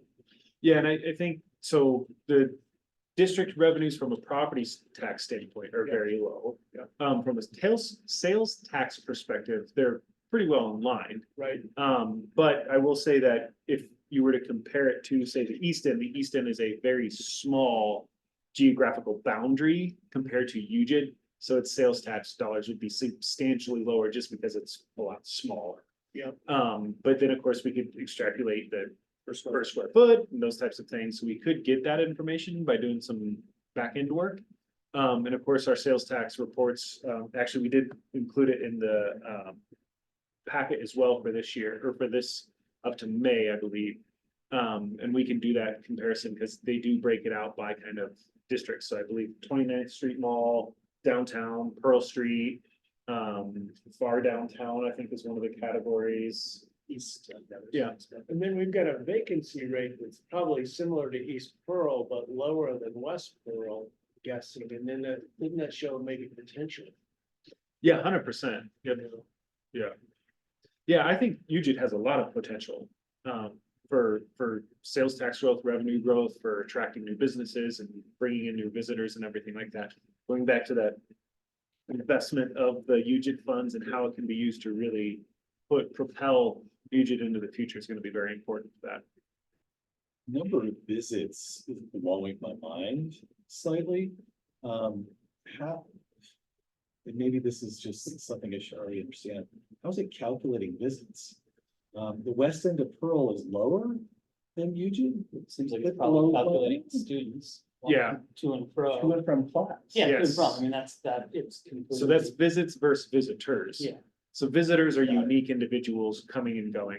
Visits are that same person coming and going. So for instance, the student may come and go from UGID 3 times, well, 4 times, 5 times a week or a day, excuse me, which really increases the number of visits. Okay, that's super helpful. Thank you. Because most of the other districts, we have student, Of course. students on one side. I mean, having that's, prospect it's versus, a transient number. Yeah. Right? It's Yes. not really equating to dollars whatsoever. It's- Right. Well, and yeah, and we need to think about, so Placer AI is largely used by shopping centers like Macerich and Right. Vestar. Yeah, And they like to use this data to say, hey, business, this is how many people are walking by your space. If you have a compelling business, you should locate here because this folks will walk there. Yeah. So it's really about footfalls and pedestrian traffic, as a tool to fill spaces and attract certain tenants. Yeah. And so we're using it for a little bit more broad, analysis, but that's largely what Placer's been doing for.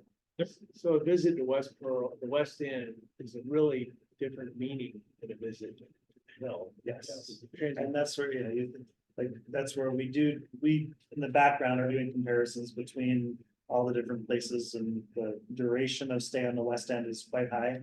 Yeah. Where on the Hill, it's a lot. But in terms of monetizing those visits, what I see, there's a potential there, because people who do monetize clicks, eventually, I mean, walking through is a click, right? Uh-huh. And what about advertising revenues? Are there any ways we can, if we can generate revenues for Billboards. the district like that? Well, or screens. Mobile notifications that every time you enter the district, it tells you, hey, you're in Eugene. It could be art and then flash like they do in the Denver Art District, right?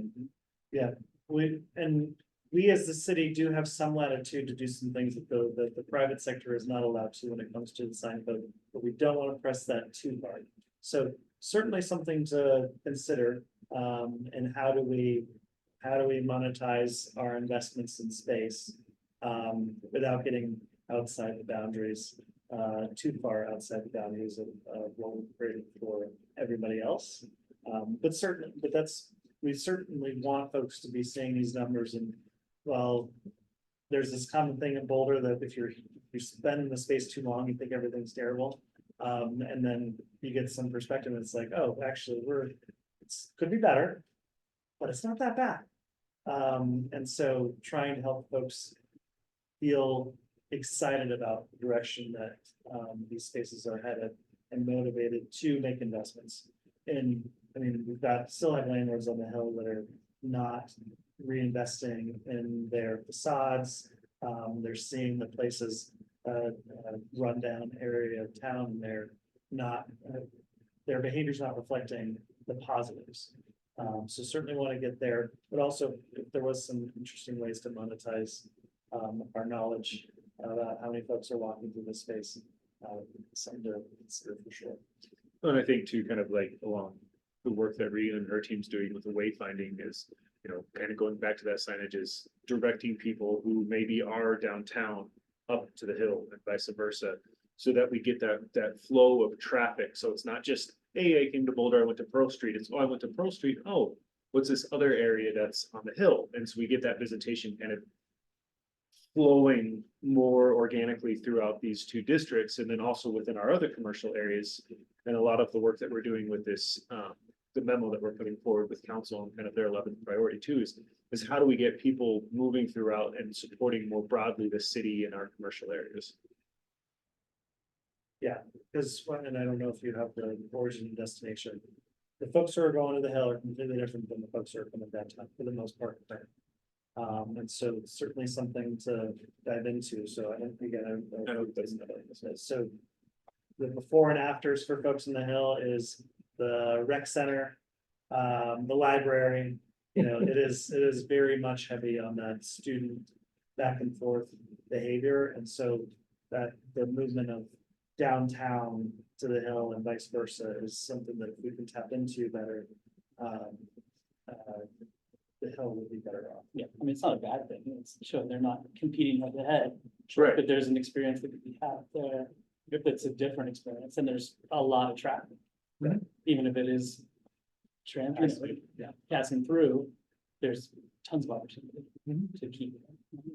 Maybe we can put some gates up that just like. Oh, just, yeah, welcome to The YouTube. light- the lights never turn, the lights never turn green for the cross traffic. You just have to Or they just always, Strap 'em in. it's always a left turn. You always have to make a left turn.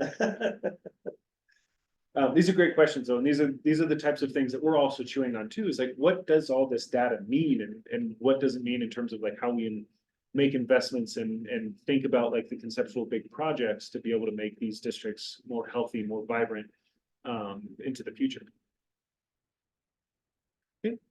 Thanks, Elliot. Yep, and I think these last few ones just kind of a little bit in terms of like change of the days, but just because of the visits kind of dropped a little bit in 24 for Q1, Q2. You can kind of see how that played out in the weeks as well. And then next slide. And you can kind of see the hourly visits too. 24 had a little bit of a drop after 10 p.m., which was kind of interesting. Might have something to do with what Chris was mentioning earlier in terms of close of certain businesses. And then I think there should be one or maybe two more. Visit duration. So the greater than 150, think of that as like your kind of your employees who are being there and working the full time. There was kind of a drop off again, average dwell time 91 minutes. Could that be in part due to the workers at the Moxie, with the construction workers, did they? That could have, yep. Yeah. Almost guaranteed they all had a cell phone in their pocket, so yep. Okay. That's it. All right, Regan, did you have anything else you want to share on the pavement?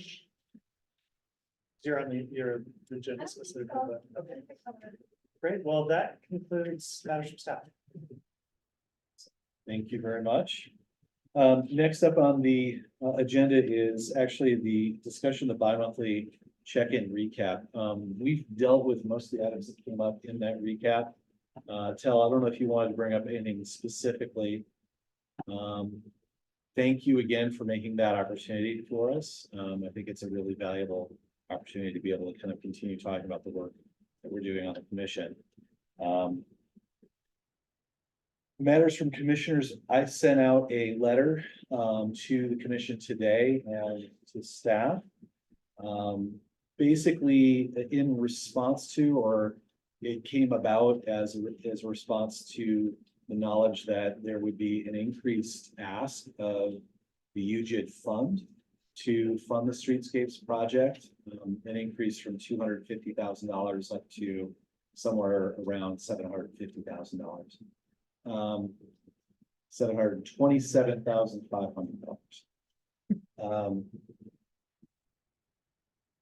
I would like to put that on the table here for us to discuss currently. I think that we all have copies here in person. I think that you should all be able to tell, and Dana could be able to pull them up via the email I sent today. The idea here is that there is a concern that if we continue spending down the UGID fund, it will not be there for future use. More importantly, that some of the things that are being proposed in terms of streetscape may be something that should be supported more generally by the city. So putting it on the table for us to discuss. I think that what I would like to do is have a bit of a discussion, knowing that city council is going into its study session next week, and then into a process for establishing and then approving a budget, that we have an opportunity to make this issue known and either get a commitment from the city and maybe city council that if the fund is spent down, then there would be a commitment to support UGID in the future, or that this is a good point and we should be protecting that once in a several generation amount of money that exists there currently. Anyone have anything they'd like to add or discuss around this letter? I think we just want to get staff's feedback on, I mean, obviously, city council is city council, but I mean, what, is this the most effective way we've talked about why, you know, is there a more effective way? What are your thoughts? I mean, are you sitting there cringing and saying, oh, this is not a good idea, you know? Or you're like, oh, you know, it's a valid point. I don't see a downside to it. You know, what's your take? I know that there was $700,000 to play with a citywide budget this year, so part of me feels like the fact that we got what we asked for was significant. And we'll be able to work in pursuit of improvements on the Hill. The color of money for us is less relevant as long as you folks feel like we're continuing to represent this part of the community the way that you would hope. And that's the message that we would hope to send, is through the work being led by Matt. That it's not like we're trying to slowly eat away at the district and walk away. It's more in the broader balancing of all the buckets of money. While this 2025 proposal feels like it's threatening the future, that's not the message that we want you all to be feeling or receiving. But it's more, yes, we know that this is not the direction that we want to head as far as the long-term trajectory of investments on the Hill, or resources available for investments on the Hill. We have some work planned to get the district on a better trajectory. In the meantime, we have some things that we know we need to do in the near term, and we would like to have a bucket of money to do that. The general fund is going to put some money in, but the request that the CMO is put forth is asking for more of the UGIP fund than we originally suggested. So on the staff side, we are going to represent the city manager's budget wholeheartly and enthusiastically. We would love for our commissions to be in that same space, but that's not our realm. So we will continue to work toward progress and continued investment regardless of what happens. I don't know the letter will make a difference per se, but it might highlight for some council members this dilemma that we've been trying to address through this future work. Let me ask a follow-up. Does taking the money from the UGIP fund, is there a disadvantage to that in a way? And what I mean by that is, you know, you could use general funds for whatever the streetscape now is necessary.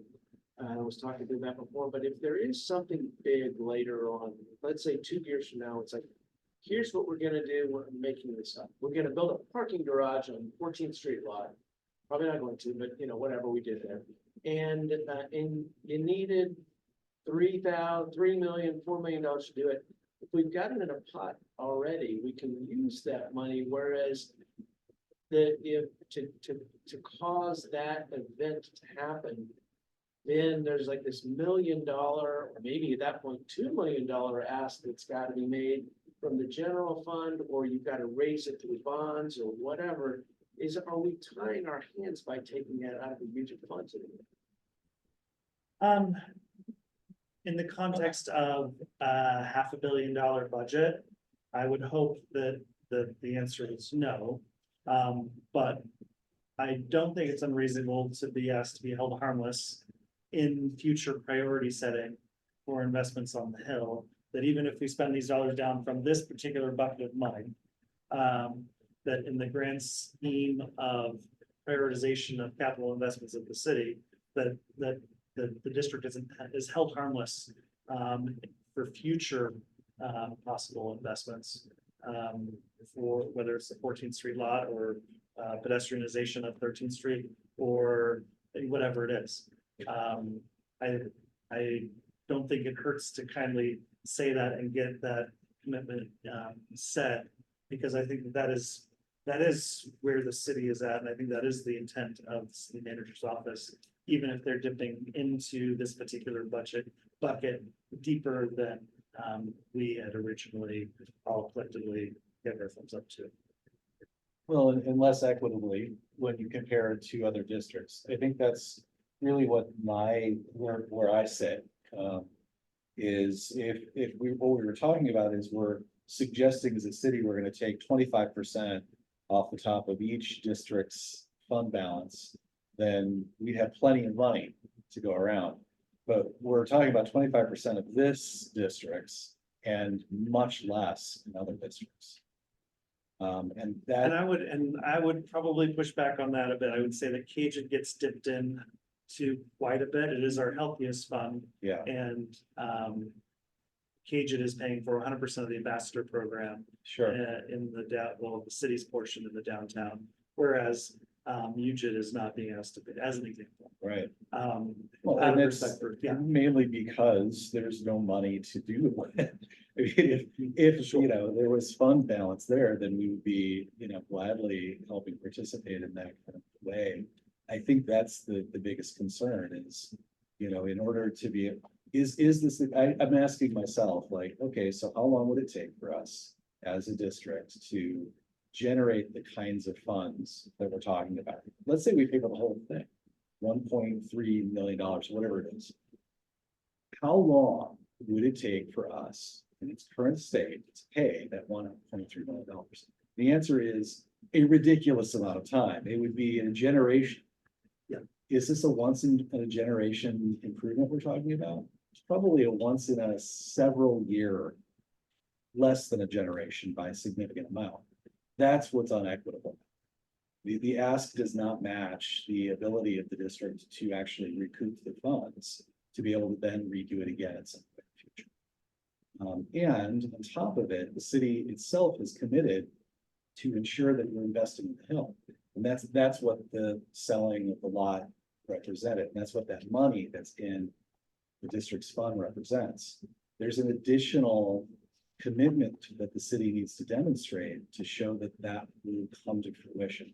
That the entire plan is something that is continued to be worked on rather than being distracted by things that feel like maintenance. That feel like things that we're just doing to ensure that we're keeping the lights on and the trees are being planted. So that's the concern that I have, is it's similar to Andrew's of once we spent the money's gone. Is there any commitment that that will be there in the future if necessary, when necessary? In this case, it's when necessary, because it's a multi-pronged plan that was embarked upon several years ago. The city agreed to sell them. So that's where I'm at with this, is it feels not only like something that happened without us really being fully engaged as a commission, but then also, even if we agree to it, it doesn't feel fiscally responsive to me. I have my hand raised. I don't know if you guys can see that, but Please it's hard to it's hard to jump in these conversations. Well, I guess I think your last point, Ted, is good. Like if we could compute that number, like it would take us like 25 years or, you know, I mean, I'm new to this board, but I'm not new to what, I don't know, having been involved in the projects on the Hill, there was a real promise the city made to the Hill by investing in the two hotels. And all I heard, you know, while I was working on those projects is we need to clean up the Hill. We need, I mean, there needs to be better trash management. We heard about the bears tonight. I mean, it just seems like there's so much work to do, and can that money be used to do some of the things that we're talking about, or is it only like a one-time capital expense, or what are the restrictions on that fund? They are one-time dollars. No, I mean it's- how we can use them. Oh, no restriction, no restriction. So if we said we want to do a bear improvement, like in, I don't know, like we want to do something in alignment with the city's sustainability goals around waste management or something. Could we use that money to pilot a program on the Hill and do something to try and solve the problems that we hear about every single week, you know? Yes, so I'd say that the list of things that we could do with and the cost of those things that we could do with the 2.5 million in proceeds from the Pleasant Street lot is longer than $2.5 million. So we're in this space of how do we make sure we have a conversation with our key stakeholders of what is the actual top priorities of what we want to do. And it's not necessarily listed, that's not limited to $2.5 million worth of things. It's a priority list. Prioritization. But so the money is almost being taken away before we were able to have that conversation. Is that? Being put into a bucket that has the label University Hill Streetscape Improvements. It's not necessarily spent, but it's available there to do these things that we're hearing that need to be done soon. Okay. Our original, certainly, we were planning for more of that to be from the general fund, not from the UGIP fund, and that's the challenge is that there is a need for streetscape improvements. The scale of that, that's all scalable, right? We could limit streetscape improvements to $700 and whatever $1,000 or $600 and whatever $1,000 of the general funds portion and leave this money available. We would still have that label on it until we close the project out and it goes back to the fund balance. So it's not spent till it's spent, but it's putting a label on these dollars. Yeah, and what they're available. Just for institutionally, for you, even, from UCAMC's perspective over the past, since this project and the Moxie project occurred, I think that at least people have been thinking about it. When I say people, the Hill business owners and UCAMC have been thinking about it as that money from the sale would have, a lot of people thought it was going to be used for a parking lot, right? And we've gone through the process and thought about, well, maybe that's not the best idea right now and so forth. But it was for a large project. It wasn't just that the city would sell the land and then turn around and beautify the hill to make it look good for the hotels with that money. That was not what people were thinking. I don't think anybody was thinking that at the time. And that feels like now what it's being used for, and I think for some people, I know I probably would speak for some of the former members of UCAMC who were business owners on the Hill. They would say, yeah, and it's being done because a lot of people, rightly so, across the whole city are saying, hey, our tourists are now coming through the Hill. You need to have a pretty place for them to show up so they don't have a bad time. Okay, but why should we spend our one savings account for you when nobody's done anything for the Hill for the past 30 years? So that's just sort of a feeling, that for what it's worth, and so that I think I think there's a lot of people that don't even realize this has happened, including some former UCAMC commissioners who would go through the roof if they heard this. And so I guess the thought is just, is there a way to preserve those funds for now, or at least have the discussion with council if they make the decision? It's their call to make, right? But and just sort of make the point, but do it I don't think anybody here wants to do it in a way that's combative or aggressive. It's more, as you said, at the end of the day, if city council says hold harmless, it's their call to the board, but it'd be nice to get that commitment. Yeah, I think that there was we've done so much studying of the Hill, right? And there is this idea that there would be seed money at the very least, that fund balance is the ability for the Hill to then enact some sort of larger change, some sort of larger initiative, whether it's a construction project or something else. But if we, nickel and dime it down, that won't be there later. That's the concern.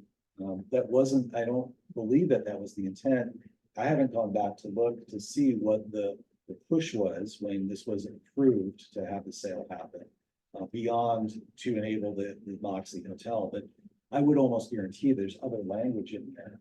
I took a look actually at the city council, and there was no real discussion of what to do with the money. It was just the thought was. Yeah. Would it, would the commission be comfortable with? There's certainly the option of elevating to council and trying to get their attention in a big budget conversation. That has both, there are hazards in that.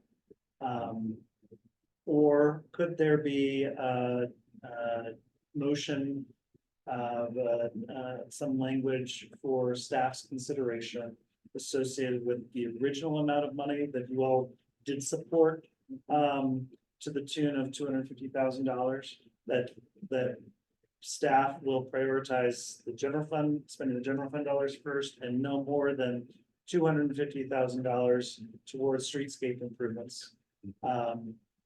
Before we've had a chance to visit with you to make sure that that the delta between 250 and 720, yeah, that amount is in pursuit of transformation. The intent of the dollars.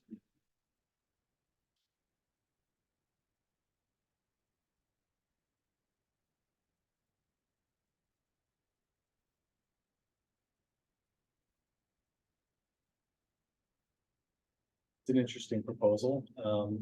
Yeah, I mean, I think that Andrew's question is a good one of how to approach this and what city staff would be in support of it, because as he's stated, I don't think that there's any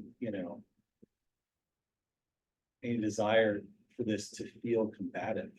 But at the same time, there is, significant stake here. And there's consequences. And when the money gets transferred, the money gets transferred. Anyone have any thoughts about Chris's suggestions? They're reasonable. I mean, the other side of it is, we just want the money somewhere, don't do anything, right? Right. And that isn't gonna help us, that's not gonna help the district. If there's some sort of give and take, maybe give less than, but it'd still be part of the conversation. Be reasonable about it, might be a decent conversation. Here's another idea. I don't know what the numbers are, but the thing that's bothersome, right, is the principal. Yes. What interest have we generated in it? And is that interest that's, I mean, I don't know, we're probably 10% of the proceeds, we'll say proceeds to 2.5 or 3. I don't know what sort of interest we've generated, but over a number of years, it seems like that's that's a real valid sort of commitment. And we're keeping the spirit of the principle there. I don't know what those numbers are, but that to me feels, the other one just feels arbitrary. I mean, as I thought about this later, I was like, well, why do we even agree to 250? So, it doesn't really make sense from this conversation. And so the question is that a way to look at it? Are you suggesting it's the 250 plus whatever interest? No, I'm just suggesting that over the past however many years now that we've had the money, Oh, I see. and going forward, we just, that money continues to this more general purpose, or this beautification purpose, but we're saving the principal for either the seed or the decision that we're not going to do some big project, and now that we've got a brand new district, we're going to convert it, use it a different way. I mean, I don't know, Ellie, you know what those numbers would be on an interest rate? Or we deposited that in the real market in the past 2 years, and I know we don't do that. Yeah. It would be over $250,000. Yeah, well, there's another revenue source we haven't discussed, and that's the transfer into the general fund. So that's the general fund support for UGID, and that does support some of the more citywide goals. So there's the EcoPass program, there's the maintenance of the on-street meters, those types of things. And that is the tune of 270,000. So that's a little bit more than what we were kind of earmarking for the Hill streetscapes. That is actually the largest revenue source for UJ right now. The interest in the investments earnings that the fund currently makes is not, it's, I'd say aggressively 5% would be really good. And that's, like 80,000. yeah, the dollar amount, yeah, it's basically 85,000 to $90,000. I don't think we're gonna see that anymore. I think that 5% is really the kind of the high CD, high interest rates that we've seen from the Federal Reserve. That's gonna more than likely go down. So I think a comfortable number would probably be about 3%, 3.5%. So the amount that the fund is earning off of its fund balance isn't, I think, significant enough that it would behoove the commission to preserve the fund balance just for that sake. I think, you know, a large part of why this project was put forward in the first place is because of the large visitations that's gonna start coming to the hills. That whole strike while the iron's hot, let's make this district extremely attractive so that we do get those visitations in. So it's a shock to the fund to spend the money, but I also think it's a large investment. Now, that doesn't necessarily help this specific fund, right? Because as we invest the money, it could potentially help the general fund from the sales tax perspective as we get more visitation up there and we get more retail use. It's still helping the city as a whole, and I think that gives us a little bit more of an ammo to say, hey, we've invested this money to make this district attractive, and in doing so, we're seeing sales tax goes up. Could we have some more of the general fund dollars, right? I think that's also an opportunity that could be said. Now, that's not a guarantee, right? But I think that an investment of this nature does help the district. It just might not help this fund, is the other component of it. So it's the color of money, right? Which bucket are we dipping into? Which bucket are we filling up? So I still think there is a need for this. So I think that's something else to consider. So yes, it does kind of hurt the fund, but it also does invest into the district itself. And you know, to Danica's point, there are some other priorities that could be potentially discussed as well. And we still have fund balance to potentially do those investments. We still have an asset on what does the future of that asset look like? What does the future of the general improvement district look like? Does the future of it look like the bid, et cetera, et cetera? There's a lot of unknowns right now. And I feel like this sort of investment gets us to the point where we have a place to pivot and create a future for UJ because we're putting money back into it so that it does retain its beauty now, so that we have an opportunity into the future as we see the dollars increase. Like I said, not necessarily in UJ, but maybe in the general fund with those sales tax, with the property taxes. I mean, $3,500 increase is what the Hill Hotel will probably add, the Moxie Hotel will probably add to UJ's portion of property taxes. That's significantly smaller than what the general fund's gonna be getting for property taxes from the Hill Hotel. So it's not just that, there's also the revenue from sales tax and property tax that's gonna be increased into the general fund. So I think it's also an opportunity for the commission to also say, hey, okay, we're willing to make this investment out of our fund if we can see that there's a return into the other buckets that we can potentially tap into the future, which is kind of Ted, what you're saying is like, yeah, we see this as like a hit, but we also see this as an opportunity to let you know, like, we're serious in the district that we're willing to potentially sacrifice some current fund balance in hopes that it overall increases the district. It's a lot of words. Sorry, indeed. And the challenge is even getting city council to engage on this subject. To hear even that, actually, there's so many things they're looking at, right, in this broader picture, in that broader budget. That explanation you just gave was great, but, you know, it's tough. I will say, Well, and you all are representing your role, right? You Right. were asked by city council to represent the UJID. With a different name, it used to be the UJID Commission.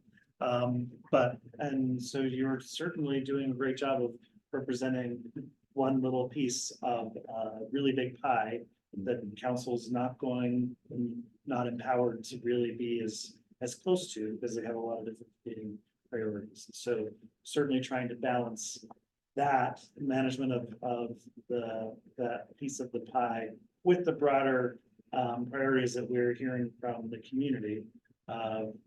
What are the things we should be doing right now in support of the council's priority in this downtown University Hill connection, and the stuff that we're hearing from folks about things that should be done right now. Why isn't the city? What is the city doing, and why isn't it doing right now? So trying to be responsive to that, balancing these competing interests.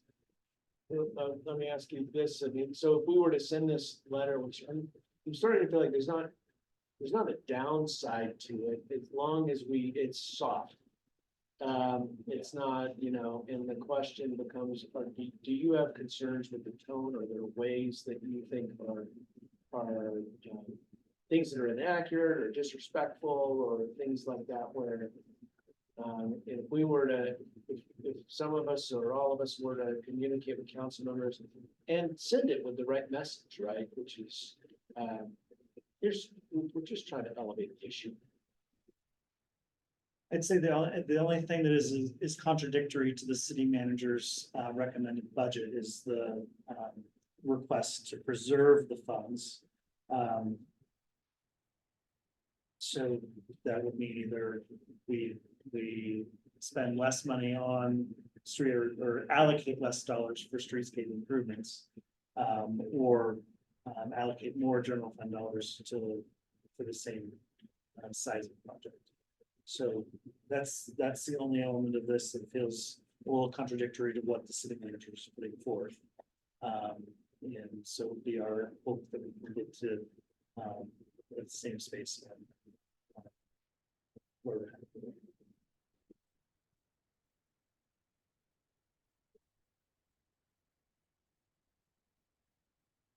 Something else I'll note too is, I know Andrew, you said that it might be hard to elevate this concern, given all the other concerns throughout the city.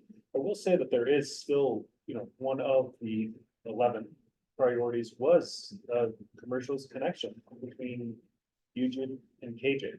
And I think that that's one of the reasons why, staff put together this proposal. It's also one of the reasons why city managers also put together this proposal, is because it is such a high priority. So I wouldn't say it's a non-starter for council to even look into this. I think it's likely, but I don't know if it's, to your point, going to be the highest of all of the things, given anything else that's happening in the city. Right, so if there was an opportunity to change language of, I would say that if we could convert the UGID fund is held harmless in pursuit of these, whatever comes out of the current studies and priorities, and the commensurate funding or more is available for plans to develop and to redevelop the 14th Street. So everywhere it says preserved, it would just change, the fund would be held harmless.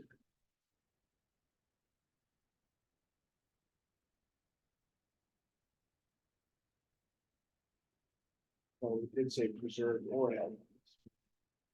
Just add after preserved or held harmless. And I think that is something that that the city manager's office would support based on my conversations with them. The intent is not to have the district feel threatened as far as its existence goes, based on this particular budget proposal. The intent, of course, things change, right? The 5 years from now, it'll be a bunch of different faces, perhaps, but I'll still be here. And so how do we memorialize that? And that's certainly important. And I hope that you all feel that it's staff's intent not to try to just make the problem go away. It's more how do we set the district up, fund aside for better long-term success, and that is the work that is to pursue right now. But we also know that we would like to get some improvements done. Actually, I appreciate that, and I do think we are on the same page. I feel especially comfortable given the fact that you saw us as okay to do your first dry run. That means you feel like you're with family, right? It's a safe space. We are beyond time by a stretch now, so trying to find an elegant path through. It sounds like we're coming to a place where we're suggesting some additional language to letter that has been presented. That we could, potentially, how do we do this?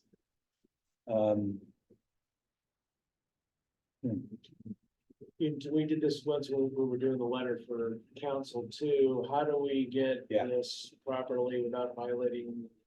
If you, rules? Yeah. so we would need a motion right now that some language associated with edits. And as long as we have a majority approval of that motion of this language with those edits, then we should be good. So let me just make some suggestions and then could somebody just type them in as we're, Lisa, are you able to, yep, can we just wordsmith it, get it done? Yeah. Let's get it. So you had it on the screen before. Possible.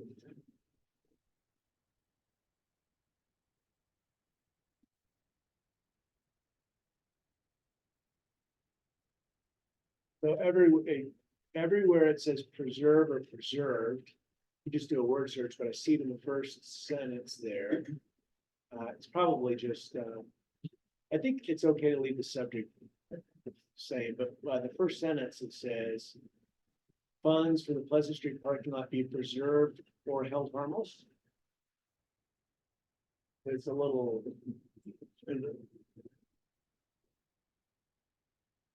Or held harmless to use the fund balance. Okay, with the fund balance from the sale. Yeah. Of the Pleasant Street lot, so right, yeah, there you go.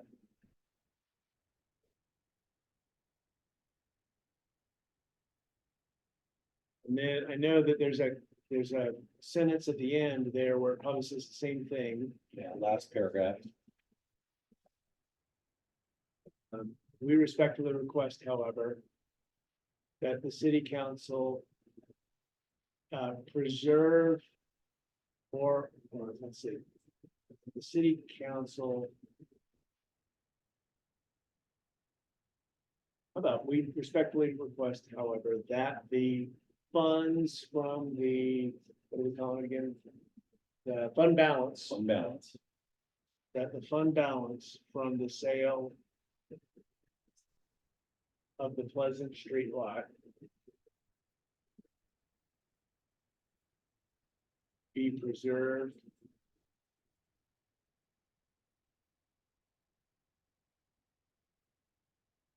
I was trying to do that when people are watching. Be preserved or held harmless while current study, you say, and then just delete from while to, yep, perfect. And so we need to insert what we learned about the proposed use of funds. So basically, this is the, what's the official name of the streetscape project? University Hill Streetscape Improvements. Right, so we understand that the University Hill streetscape improvements are a priority and support that as a priority. Do we want to say that? Because we don't even know what, because we were saying maybe, yeah, and we may want to, yeah.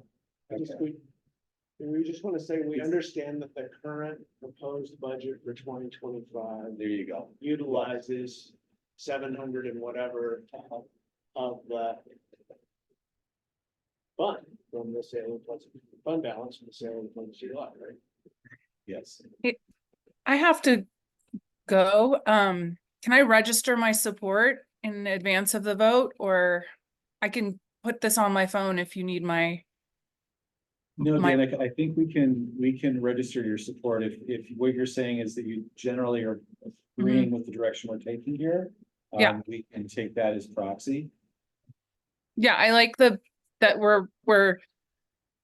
I don't know, I like the way that this has progressed. I think it's an important statement to make. I'm sure we probably won't win, but at least we're going on record and I like how we're working together on it. So thanks for all the hard work, Ted. Thank you, Danica. I'm sorry that the meeting Andrew. ran long. It's okay. I just gotta go run and do a kid things, but is this the last item? This is the last item. Okay, well, you have my support. Thank Thank you. you. Danica. Thank you to everyone. So you understand the current proposed budget for 2025 includes use of, what's the amount? $727,500. $727,500. Dollars. 77,500. The the balance, the fund balance in the sale of the Pleasant Street lot.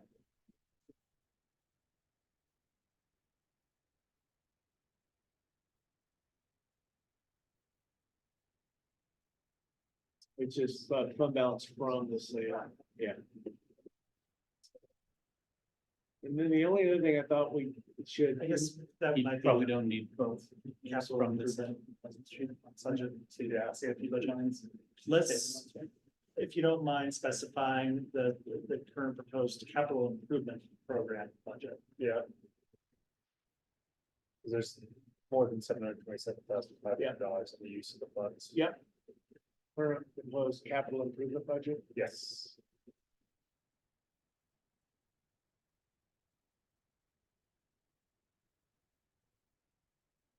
And what you're saying, Trent. I was just saying, you need to say, Yeah. say all the Pleasant Street lot twice in the sentence. Second sentence, so just say that the fund balance be preserved. Yeah, that's right. Yeah, it seems like it's.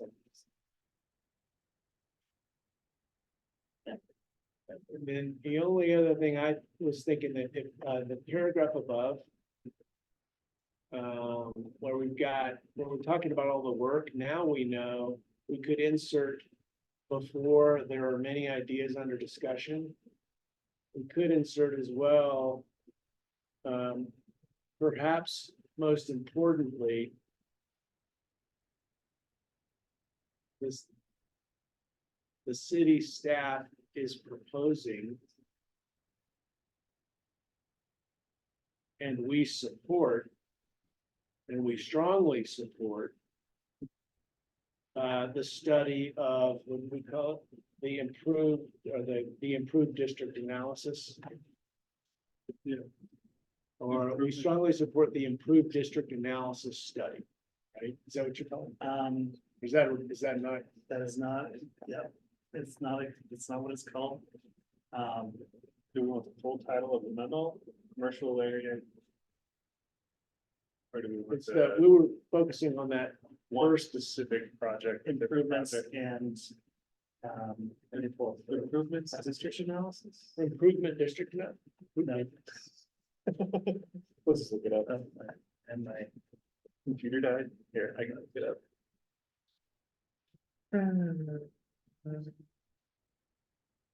Here comes Matt Bags. We're pre-plugging your. Yeah,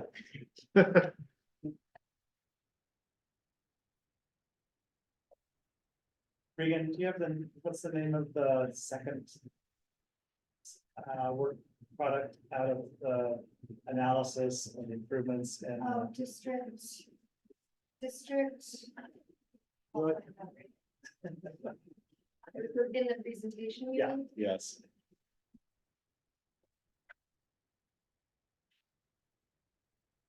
District enhancements and investments. No, I think it was the first one. What was the first one? First one is called improvement district analysis. Yeah, that's. All right, improvement district. analysis. Okay. Improvement district.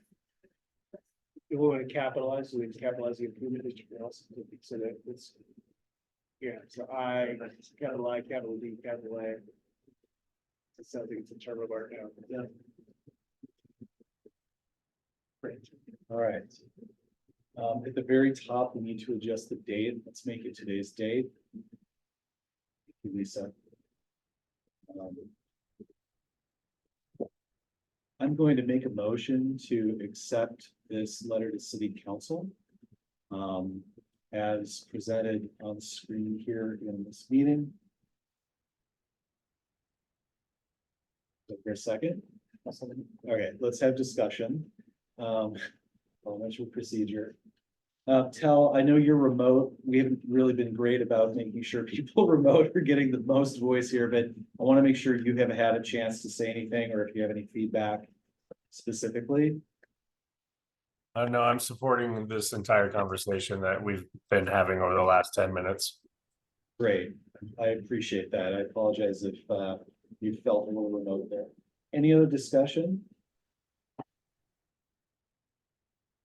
All right, I'm going to call for a vote on the motion on the table to approve the letter to council. All those in favor? All right. We have unanimous support with Danica also supporting via by proxy. Can I just ask a clarifying question? How best to get this to council? Is this something that is taken care of through Florida Business here? Or is it something that We will, yeah, we'll work through our channels to see how to best get it all right, incorporated into the budget changes. really appreciate that. And thank you for the conversation. Very appreciated. Reminder that our next meeting is on Tuesday, November 12th. Sorry. No, November 5th. 5th. A reminder that our Election day. next meeting is November 5th. Yeah, the election day. Oh, good. Oh. Excellent. And our next bi-monthly is on October 8th. Trent, you and I are going to get that. Anything else for the good of the order? Before we adjourn, we are adjourned. All right. Thank you very much. Thank you. Really appreciate. Thank you all. Do that.